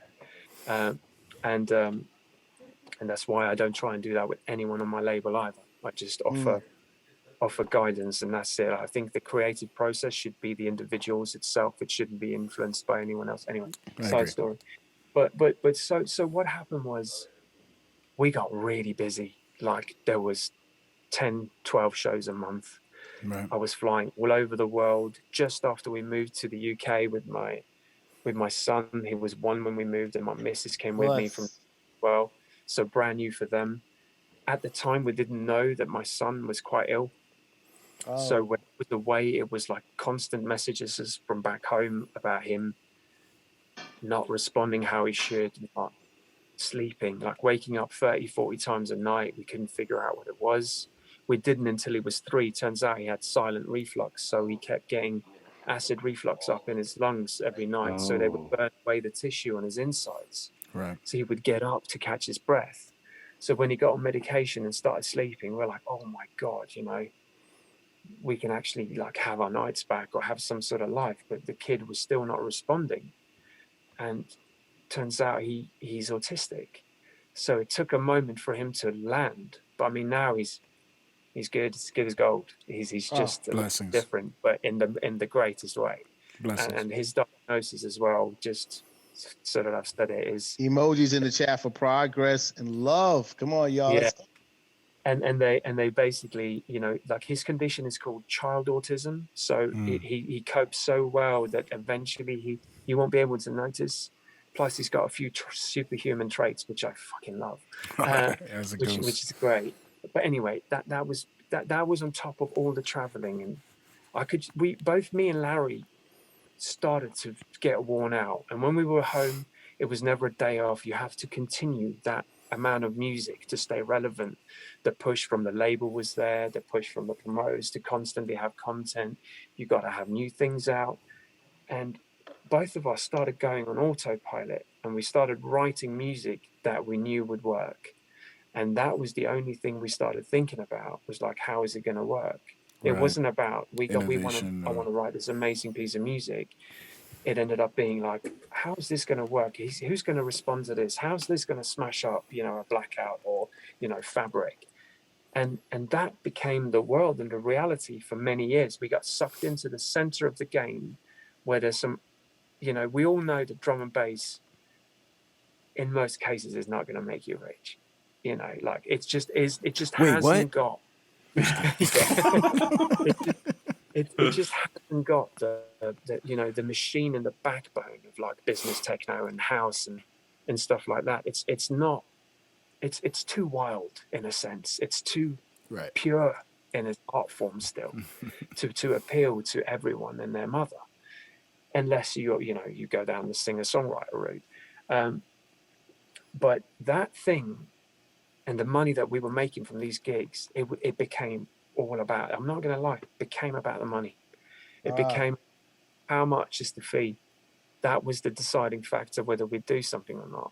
Then we jumped to to a bigger and bigger agency. Eventually we ended up with Obi at Echo, which is about as big as it gets. And it was like, we were miserable. Like, I was unhappy in myself. I gained a lot of weight. If anyone watched that drum and bass arena documentary, you know, I was 4 stone heavier than I was now, which is 30 kilos more than now. I was like, we have no idea what that means. What did you think of it, Steve? What do you think about what they were trying to do with that whole documentary that dropped last year? What they tried to do with it, I think they tried to reflect. think they realized their mistake, Okay. but the project was over ambitious. It took many years, right? And a lot of the key figures just to get the record straight, a lot of the key figures that complained about not being included were approached and refused. Ah, So there's two I sides of wow. this I story. heard that, by So the like way. some of the people who were really bitter about it was approached but declined more than one time. But anyway, they focused on an alternate timeline. You know, I mean, Right. I got a lot of love in that documentary, and the reason You they did. did that is because I was the one guy that sort of recognized with being the first international to fully break into the UK. So Absolutely. they focused a lot on my label and on my journey throughout, Right. and the people that I pulled in. You know, and for me that was great, but I couldn't left to feel that shit, there's some parts missing here. But they now have the the origins story that continues, that focuses On on that the point. foundation. you know I think with every genre, if you look at hip-hop, if you look at everything, the first generation creates it, like the Bombatas and the Flashes and the whatnot. Then come the KRS ones and the EPMDs and the Public Enemies, and they make it popular. Then you have the third generation, the Dre's, the Eminems and whatnot. They Right. cash they cash in, They right? cash. But They so cash. big that they elevate and they get the praise. So you have the first generation kind of sitting there going, Yeah, that what's should be this something about? funny. And you have Yep. the second generation going a little bit, what they're doing isn't right. It's not what it was supposed to be, But Right. they're carrying not how on we the tradition. intended to do it. Right. But, they basically cashed in on it. And I'm third generation. So I went and cashed in on it. Right. That was what me and Larry did for those years. And even up until recently. But what happened was, when Ram got sold to BMG, I never wanted to be on a major.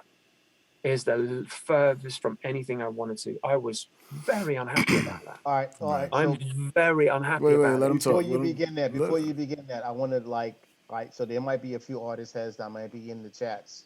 Let's explain the difference between doing what we're doing organically versus getting to a level of, I guess, commercialism. You know what I mean? Because Mm. when you get to commercialism, it's not the same game as what it became to be, so to speak. So I wanted to just go a little further as to what exactly was it that kind of like made you go, yo, this is not what we are about, but we have to sort of just do it and compromise or whatever have you. Well, the thing is, the moment you start putting lyrics on music and you make songs, it opens up a whole nother realm. Like when we did like Elevate This Sound, Trevor Nelson on BBC Radio 1 Extra just couldn't stop playing it. Like this is an iconic figure in like, Oh, R&B and urban music. He just couldn't stop playing it. And like we were getting plays from other radio DJs that wouldn't even go close to the genre. So I'm sitting in Norway right before we decided to move to the UK, tuning into these British radio stations, just like going, oh my God, it's like I'm on daytime radio, playlisted on BBC Radio 1. And then, because that happened in the UK, Norway and Scandinavia picked up. All of a sudden, the track is being playlisted on radios all over Europe, all over Australia. It's like it's just becoming so much bigger than we ever anticipated. So obviously, as an artist, you've tasted a total different realm that you never even intended on going close to. You want more of it right. because you see the publishing money come in, and you're realizing that radio pays as much as, if you get a decent amount of plays a day, it's like a gig. It's like a gig a day. You're making like gig money in a day from radio play. Right. And it was just like, holy shit, let's get some of that. Yeah, no, So for sure. For we sure. kept writing more vocal things, and we did Long Gone, which I'm really proud of, which Huge also tune. got big, not to the point of Elevate the Sound, but then we went further and we tried to bring in guest vocalists and stuff. And it just, like when we did Where We Go with Doctor, shout out to Doctor, one of the most professional vocalists I've ever worked with and just on the money. But I struggled so much with getting that tune right that it took me over 600 mixdowns and versions Sheesh. before it saw its final. Like that tune nearly ended me. Like it nearly ended me. And For the record, fantastic fucking tune. So it was worth it in the end.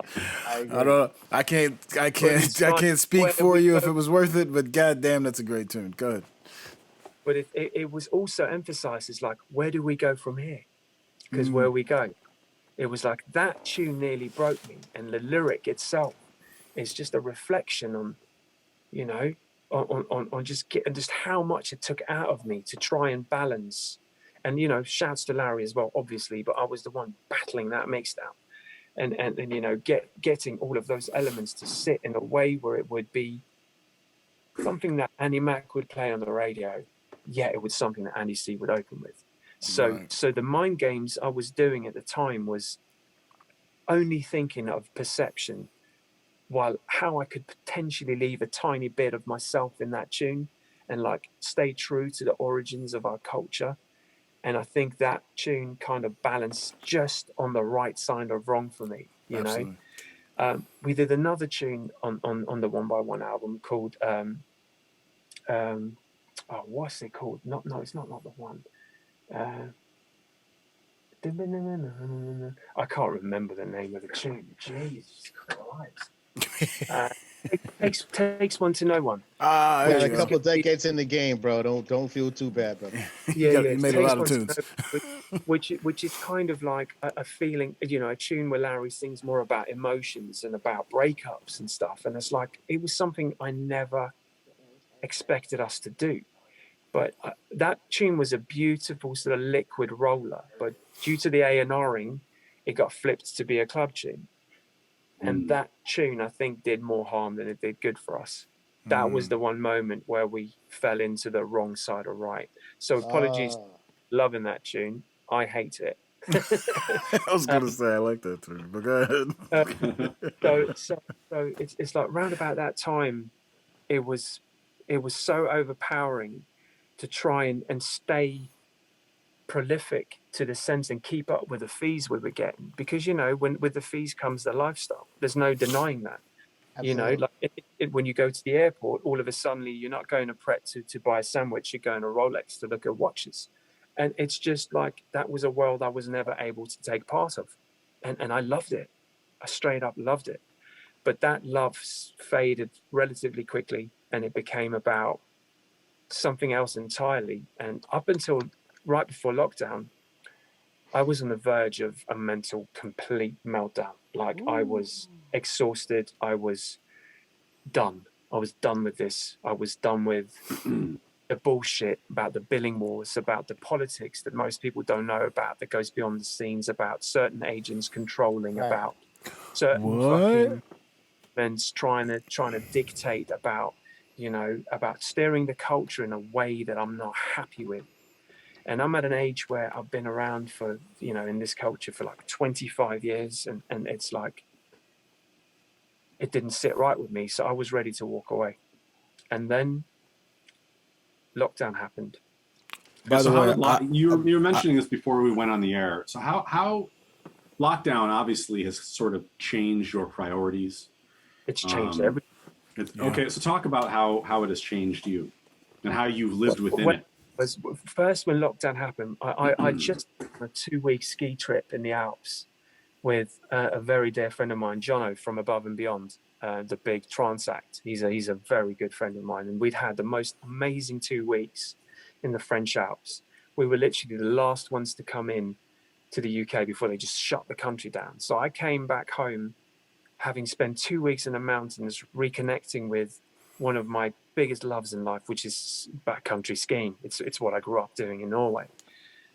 And my mindset was like, right, I got to find a way to make all this bullshit that I've had to deal with, that I don't appreciate, work for me in a sense. And then all of a sudden, bam, my diary's wiped out. I have no idea how I'm going to support my family, because I hadn't been great with my money. I'd spent it all on gear and flashy shit, and like live that life. Because when you're in that moment, you think it's never going to end. You just think those big things are going to keep rolling in. And it's like the diary was still relatively full, and we were doing great. And then within a couple of months, you realize, right, this is something that's gonna last. It's like, how am I going to make money? You know, how am I going to survive? right, I've got I've got nearly 30 years of doing studio work. I know how to mix down a record. I know what sounds good. I was like, I'm going to try my hand at mastering, which without people knowing for years here and there, I've done stuff for other people, but not put my name on it. And it's mainly other genres and acquaintances I've made and friendships I've made over the years. So I knew that I was relatively confident when it came to mixing records and giving a client to get his vision out of the record. So I looked at what money I had, and I was like, right, if I'm going to do this mastering thing and mixing thing, I got to have something that sets me apart. So I started doing research, and I went so deep as to understanding which components in which units does what. And on the basis of that, I figured out certain chains I wanted to build that would yield a certain result. Because for me, music is not about the piece of music. It's about the tone and how it makes you feel. Right. Like you can say more with the right tone that you can do with 1,000 words in a song. That's just me. Like the music has to have a certain tone that expresses you in a different way. And I think that's a level you get to as a producer when you've peeled away all the layers and you understand structure and sound design and how things will work in the context of a club or a sing-along. Like that's when you start. You got to find something more, right? And for me, it's to find my tone, like to find what my resonance is, what my frequency is, so to speak. And a few months into doing the mastering, and I got lucky because the moment I said, I'm going to do this, I didn't put a website out, nothing. I just made an announcement on Twitter, announcement on Instagram. I started getting messages, and I started getting messages from people quite high up in drum and bass. It's like, okay, you do this now, T. What's your rates? I want to try you out. Yeah. And one of the guys who really tried me out early was Ant, TC1, who runs Metalheadz and Dispatch. Big ups. Shout out to Ant, like a huge shout out to Ant. Like he literally laid the foundation by giving me the opportunity to and trusted me with the music and the vision for his label for me to get it right. And I will walk through fire for that, man, for that opportunity. Shout out Antsy, bro. Due to how that resonated, all these other labels came, and all of a sudden I had more than I could chew. Like I literally was like, I'm above my water. I'm pulling 18-hour days. My mix is miserable. And at that time I wasn't charging much either because I didn't feel that I was worth too much. So I was working pretty much on a minimum wage. Right. But like doing 18 hours a day, and I was like, right, I've got to put my price up. I got to add to this, that, and that. I got to start doing stem mixing. So my sole focus was simply survival. Like, how can I take my skills in a place where there's no jobs for me to go out and get beside music? I'm not allowed to do what I do, and like translate that into something that's viable. And I just went in with everything I had, and here I am, nearly 700 masters later, 14 months later. 700 masters in 14 months, bro. He ain't even trying to brag, Monty. It's not a brag. I'm fuck like what? That's sorry. Go ahead. I'm sorry. It's absolutely insane. I know it is, but I got a system in place that just works, and it's like people keep coming back for what I do. I'm really proud of what I've managed to carve out, and I'm really proud of having people hit me back, just going, wow, my music has never sounded like that, and that to me has given me all the energy I need to step back into the realm and do it one more time, true to what I want. Well, your way. I'm going to do it my way, and here's a beautiful thing. Gallery. Here's a beautiful thing too: is I hear the difference in your voice from 20 months ago and now. I hear the difference. It wasn't. It was. Because some people would label they don't know what we talk about behind closed doors. If you listen to our messages from the Naked Ear, you would just assume it was just two people who really cared about each other. But you can hear the underlining breath of fresh air that you've been getting. I can hear it in your tone. You know how I talk to you. It's just like, man, there's a difference when some people say, fuck, man, how are you? You know what I mean? Like, you can feel that weight. And I'm so glad Yeah. you're at a point now where I can tell you're a little more clearer than you were, a lot clearer than you were. Yeah, So it was so needed. It was for me to realign with the original principles of why I do this, and to elevate my skill sets to the point where I'm confident that I can take on anything. And the moment I realized that I cracked the code for myself, and that I'd actually improved myself when it came to the stuff that I cared about the most, that's when I realized that, hang on a minute, there's a second shot here. Like, when it opens up again, do it your way. And like, I've already developed a side hustle it's a marathon, and that's got its own legs. So I don't need to do And as much stuff I don't want to do anymore. And not I'd just rather that, but uh, this energy you having has a reverb to it. Like, that's the other part about it, is when you speak about it to me or to anybody else behind closed doors, it might come off to some as like, oh man, this is me, I'm feeling better, and it is about empowering yourself. But there's a reverb off of it that resonates with the rest of us. Like, you can tell that you're saying it not just for you, but hey, you can breathe too. You know what I mean? So what yeah. is so you've like you said you called it a side hustle, but it's obvious that this is going to be a long-term career move. But you've also said, now I'm going to do this one more time my way. What is doing this your way going to look like going forward? Yeah, what a question, V. Wow. Well, the I thing told the you he was thing going to do that to you. But I go have ahead. no. I have Oh, the answer, I know you and I do. could give it to you right now, and I'm pretty much guaranteed it will blow your mind. So I'm not going to tell you. Oh, And the jeez. reason for no, the reason for it being is because there's an elaborate process that goes into what I want to do, Okay, that well, involves many things from okay. me Rather personally. than talk about what it is, why don't you tell us what it's not going to be? It's not going to be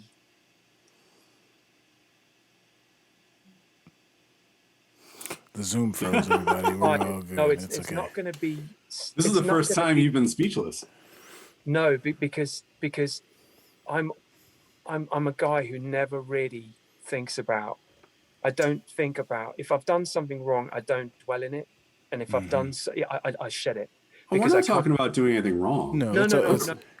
That's why it's hard for me to tell you what it's not going to be. But I tell you what it's going to be is quintessentially who I am. So if you know me as a person, There you go. when you hear the music, it will just be an extension of who I am. A Blessings. return, more than a return to form. So what kind of It, okay? So here's a good question. So what platforms are you going to be releasing your future output well, on? the thing, there's no. We're now completing, or we have just a couple of tracks away to deliver, and then we've completed our Ram contract, which means I'm legally free to do solo stuff again, which I will do. Like the stuff I'm talking about will be Teebee stuff. It will not be Calyx and Teebee. It will be Teebee, and a lot of people have asked, is it going to be like old Teebee? Is it going to be like new Teebee? It's going to be me.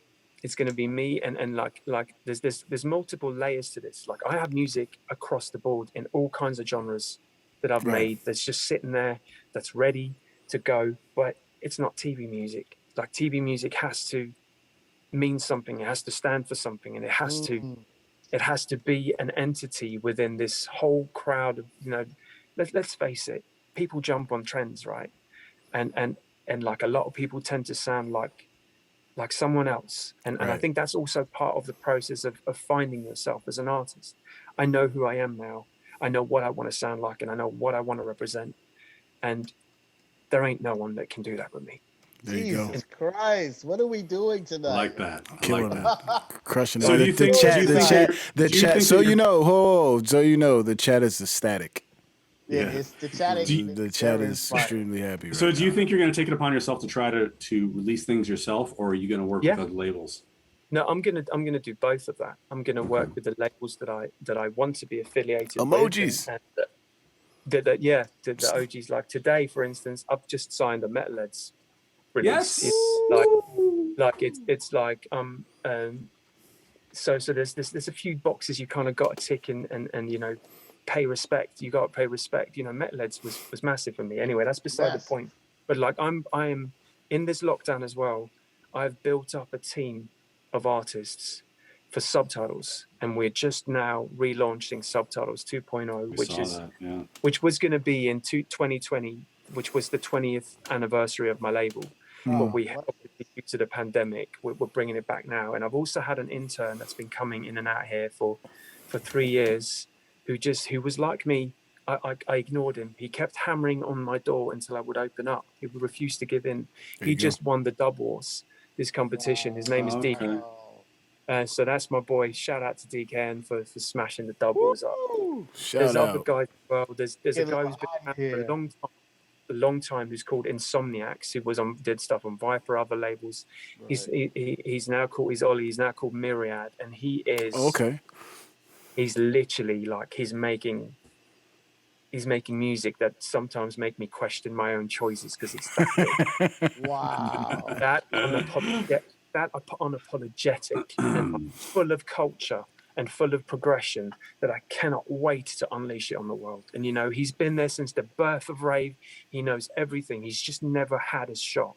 And I'm gonna go out of my way to make sure that he has his shot, because what he's coming with resonates with me on a b-boy level, on a raver level, and on a spiritual level. It is next level. MC Spider level, maybe? Oh, mate. Listen, I want to get some Teebee bars on a record. Come on. Yeah, I feel like that's also something that will happen. I heard it here first. All right. Let's prep up that tune. What we got next, man? This is crazy right here. And it's like we're almost there. Like with Subtitles, like I have 16 releases ready to go. Like, and I've got the design team back in. You know, I got Mike and Steen, who originally did Subtitles, who went on to do Metalheadz, and Mike is the lead on the Under Armour campaign for Europe. Like, we're talking designers that are going to have a visual identity. I just let them control it completely. So I'm bringing in all my good friends from like, you know, from the past 20 years, and I'm trying to involve them in what I'm doing to come and join me in the fun. And then we'll just split the cake between us. It's not about making money. It goes back to Subtitles 1, which was by me, and the track was called Gathering of Developers, and that's still what Subtitles is. So do you think, is there any chance that you're going to be remastering the old Subtitle stuff and re-releasing that? Or a bunch of it, yeah. I'm definitely like what we have on DATs. I've got a case of DATs in the cupboard. What I have of DATs, I will do. Some of it, I give it back to certain artists. You know, like Face, I gave him his catalog back. Same, I just recently did the same to Misanthrope. I gave him his catalog back for him to handle it. You know, so there's some gaps there, but yeah, I'll definitely be doing that.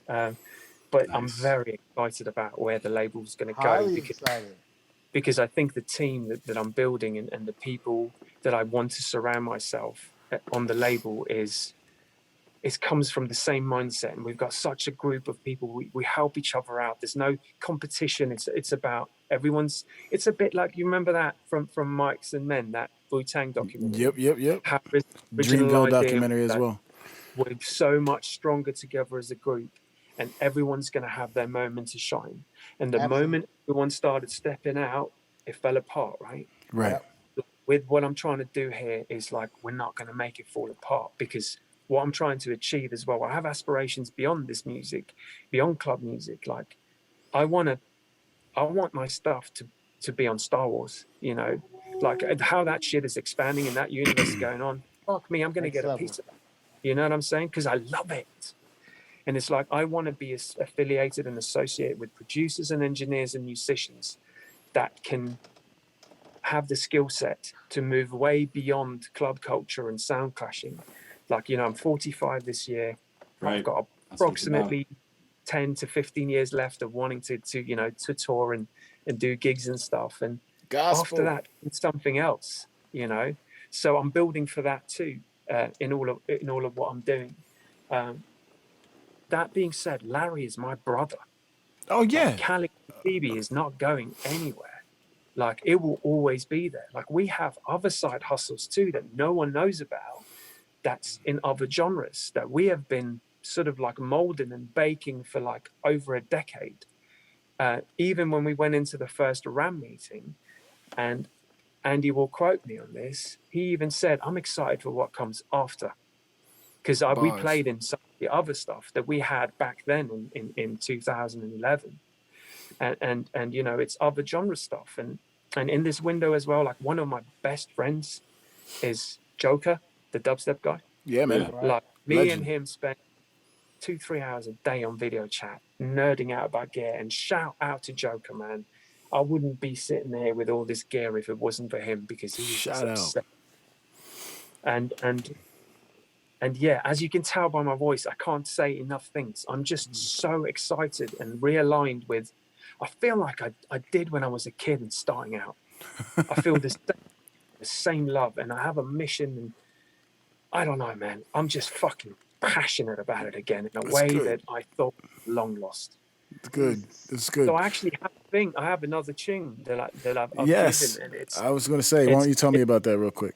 it's going to be the first solo TV tune back on my own label, Subtitles, at the end of the year. And we're going back to vinyl with this as well. Like the label's going back to its roots. We're doing vinyl of all releases again, starting in December. And this tune isn't anything else but me flexing a little bit. A little bit. And That was dope. Okay, all right, my bad. I've never heard it before. Have you got it? Have you got it queued on, Money? Of course. Right. So it's called Armory Dub. Armory Dub. We going to war right now. Y'all ready? Hell Roti yeah. and Poutine Let's do it. every Let's do it. Thursday night, 10 p.m. Eastern Standard Time. I am so happy we have my brother here, Teebee. We This got a was- legend in the building. This is Come some on. exclusive shit going on right here. This is Armory Dub from the TB coming out on Subtitles. You want to hear it? Here it go.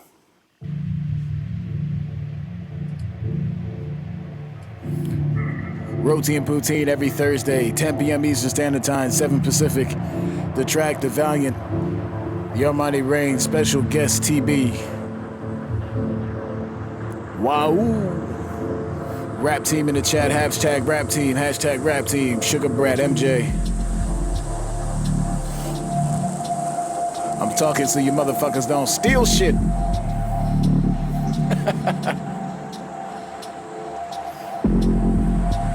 Couldn't be happier. His own Air Force, his own Navy, his own fundraising mechanism, and the ability to pursue his own ideas of the national interest, free from all checks and balances, and free from the law itself.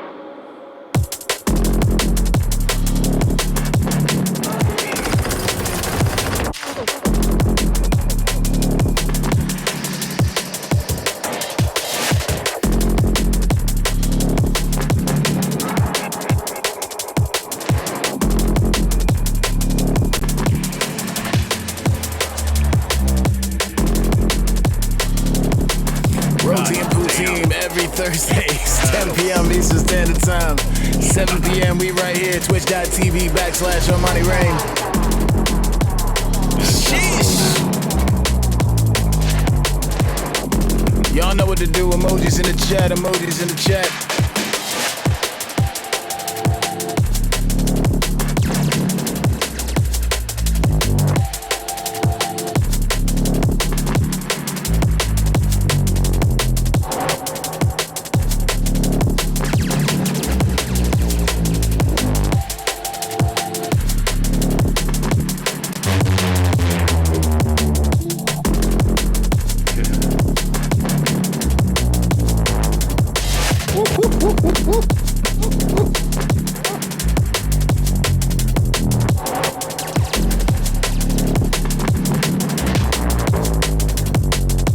I got a baseline over top of your baseline.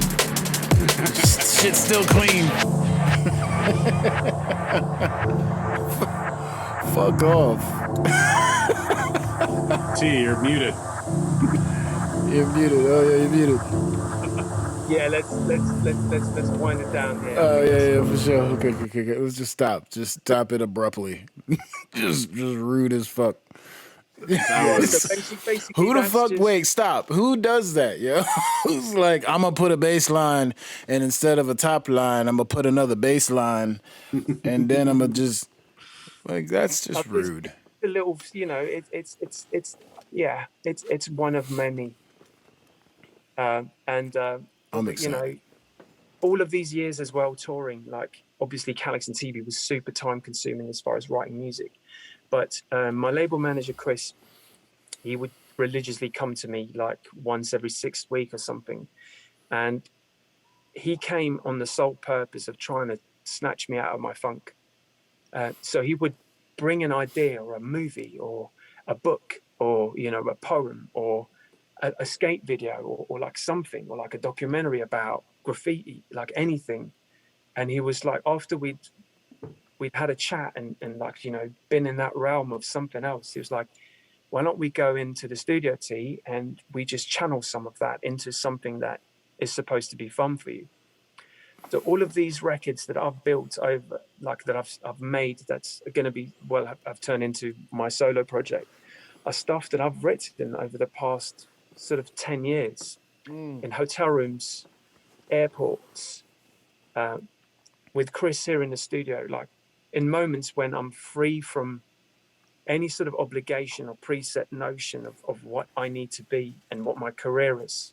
And towards the end of last year, I realized, wow, I'm sitting on like 2 albums worth of material that I'm Wow. proud of, and and um, and yeah, also with this thing with coming at the end of my contract, and it just feels like everything's aligning up for me to finally be able to do what I need to do with the experience that I've collected over the years, both from the industry and as a touring artist and as a relatively successful artist. And I want to channel all of that back into the love that this culture has given me. And I want it to be like purely for the culture. For the culture, man. That's what it is. This is for the culture. Like what I'm doing next is for the culture. Listen, man, and I'm glad that one, we got to play a little bit of that here, but I've been talking to people like yourself and other people I hold in the same ilk, and the things that are happening behind closed doors in the name of the culture for the purity of it all. Man, I'm telling you, these next couple of years are gonna be fucking special. It really is. I think, and so also the privilege of mastering. Like I've gotten to hear what all of these young guys are coming with, and These kids are they're crazy, doing. man. Listen, I'm sitting here mastering records for kids I've never heard about. They're like blowing my mind, you know, like the creativity around and like yeah. I mean, there's it's going to be the second coming, man. I like it. Man, Yeah, that's huge. That's huge. it's a big deal. That is. I'm Yeah, just sorry to elaborate as well. Obviously, me and Larry are super. We're wrapping up our plates thing now as well. We got the next sort of 5 things ready for that, and we got a new vocal thing as well with Larry. That's very nice. much, yeah. Which we were excited. Which we shot a video for it actually before lockdown. Oh shit. And then we've got lots of other projects on the go. Larry and I, there's lots of tunes there. I'm sure Larry's going to step into the realm on his own as well, which I'm super excited about because I was a fan of Same. Calyx yeah. before He we was even great. picked it up. So He's a fucking like legend. anyone who thinks the end of us or something, it's not the end of us. It's just we're just extending ourselves a bit to bring more of what's needed to us in a sense, But like, Right. make no mistake about it, like I'm fucking coming with it. Yeah, man. And what not a better time for it, bro? What not a better time? And Yes. For sure. Brother, I can't thank you enough for stopping by and spending time with us, brother. Like, absolutely. I've been can't begging think you for a while now. And by the way, to do it live, considering where you are and the time difference, is We definitely appreciate a it. gift Yep. for sure. Absolutely. Oh man, I love you guys, and like me and Armani, we go just Way back. so long. Way back. Like I mean, that's my brother, and we had track out for our DC night. Don't even. Yeah, I didn't want to bring it. listen. I was like, I'm so impressed with what you've been putting forth and how you Oh, represent bless, brother, man. and the music and your flow and everything. Yeah, I couldn't think of something that's more true to the culture and the roots than what you guys are doing. So like Bless, man. huge respect to you guys, man. And I know MCs always get the fucking short end of the stick, but just know that the culture would not even be remotely. All right, we're the making same. our own stick, man. Yeah, Yeah, totally. Fuck it. real quick situation so people understand. When we were there setting up in DC, and we're all like making sure shit is 100% at the U-Haul, RIP to U-Haul. Any DC fans, you know R.I.P. what? Damn. Sheesh. RIP to U-Haul, one of the spots. And TV comes up, slap stab. I'm like, cool, that's what's up. And Craze might appreciate this a lot too as well. And we're in there and we're like, we're setting stuff up. And in the midst of whatever I was doing, I said, wait a minute, you're TB. He pulled a craze. He pulled a craze. He's like, He yo, I was totally like, did. yo, I just put it together. I'm sorry, blah, blah, blah. We just started going in after that. Fucking up. It's a quiet joke, TB. Craze did that on the live, on the air. On the To show. him, karma's a your bitch. track? Yeah, karma's a bitch. It's funny. Hey, look, I do have two random things. Someone in the chat, it was brought up many a time. Your involvement with Sample Genie. Yeah. Can you speak on that, or Yeah, of course I can. Like I've done loads more in lockdown than just mixing and mastering. I've also done 4 splice packs. 2 of them are out. Of the 5th one is just coming up, and it was an opportunity where it's like, right, it's extra money. I'm going to do it. Honestly, I never would have done it if it hadn't been for lockdown. I'm very precious about the sounds I create, but Right. I changed my mindset to like, you know what? I want this culture to sound a certain way. I've been fortunate. I've made a great living out of this. If these young kids want to sound like me, or like want me, if I can influence their music in a sense where I can give them some great tools to work with, why don't do that? Why Right. be so I changed my mind on it. And like the first couple of packs I did, I kind of was still offensive, took the best bits away and whatnot.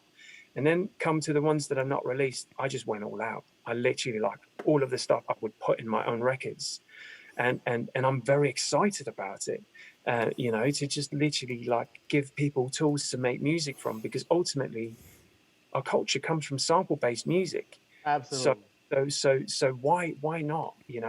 So, and also because I've had this intern, and I've realized that back in the day I used to take 2 weeks out of the year, and I taught at university in Bergen, just music tech, and I really enjoy it. I really enjoy the response and like to untick those little boxes and make people realize the scope of what you can do with something if you just think slightly outside of the box. And with Sample Genie, when they approached me to be like a mentor on Sample Genie, at first I was like, I don't know about this. But then I thought, well, it's so far out of my comfort zone, I'm going to do it, because like worst case scenario, I'm going to learn something from it. So I did that, and I just revealed some of the more basic techniques that I use every day, but they are really effective. And it's like, the way I see it is, when it comes to music production, I can teach you 5 things, and if you apply those 5 things to everything, you're good. There you go. Because it's math and numbers game at the end of the day. When it comes to this, I cannot teach anyone to be creative, but I can teach you to be technical.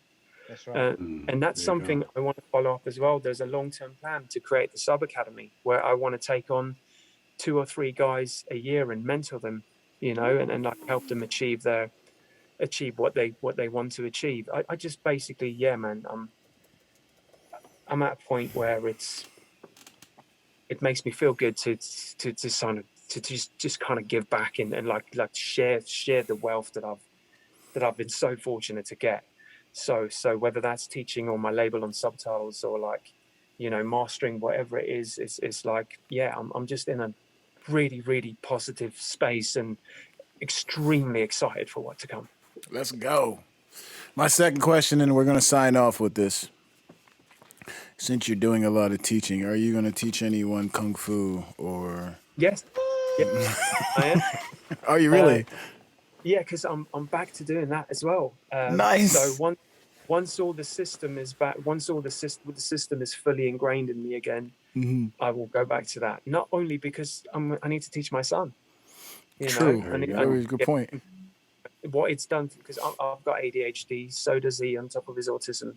And what martial arts has done for me, as far as focus, understanding of how I work, and patience more than anything, because music is about repetition, repetition, repetition, repetition. So is martial arts, you know, Right. until it becomes a way in you that you're training even when you're walking down the street, because you pay respect to your dantian and how the energy flows in your body. So you position yourself a certain way and you handle yourself a certain way, even in the way you move in everyday life. Right. Right. Right. And that to me becomes spiritual in a sense. I'm not religious where I, you know, read scriptures and stuff, but I believe in a universal energy Amen. and stuff like that. So martial Science arts is for God. me, yeah, it's a time for me to I've always thought like the idea that you can like look at a person, and if it's like confrontational, you already know what you're about to do and how yeah, much it'll affect that person. Like yeah, to 9 times out of 10 is run right. till your feet catches fire. Yeah. It's funny. I Like will my I will my avoid fight at all costs. At But all yeah. costs. Most people do. Right. if it comes to it, I will break your knee. Yeah. My There you go. my cousin David, who everybody knows, Karma. He said the same thing. He attributed a lot of medical things to his study of jujitsu. My daughter has severe ADHD. We put her in Brazilian jiu-jitsu. A lot of those things is it's all about the mind, body, and focus. So. I'm excited that you're doing that. That's fantastic. It was something I threw out there, and I'm glad that question actually became more than I expected to. That's a beautiful thing. So, speaking of which, ladies and gentlemen, thank you so much. Everybody in the chat, fire emojis for the one and only legendary Teebee. Let it Thank out, you y'all. so much for coming through here, man. What a beautiful fucking episode. I wasn't feeling well. It came through. I knew that this time with my brother I've known for months. I was like, he finally said yes. I was like, I can't wait till the people hear this man speak, hear your journey, hear where you're going, hear the breath of fresh air and the energy that is coming from you. Hopefully it spreads to all of you in the chat. Thank you, MJ. Thank you, Sugar Brat, for joining us. Shout out to my co-host, Valiant Track. Everybody, please, if there's Love anything you've everyone. grabbed from this episode, remember that your physical and mental health are important. If you need anything, speak to someone. If you can't find someone, speak to one of us. If we can't help, we here will for you. send you somewhere we can. We love every single one of you.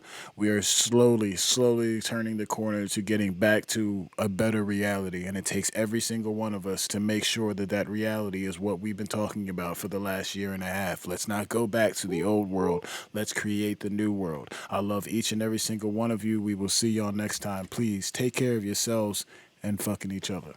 Big blessings. Emojis in the room for TB, and we Thanks signing so out. much. Thanks so much for having me, guys. Absolute pleasure to talk to you. And yeah, man, this was a lot of fun. Blessings, brother. Thank you. Absolutely. Thank you so much. Thank you. Holy smokes. Love y'all. We'll see y'all next time. Roti and Poutine every Thursday, 10 p.m. Eastern Standard Time, only on twitch.tv/Shamani Rain. Don't forget, there is a YouTube page. Sugar Bear will also put up the Facebook. You can go there, find anything you need.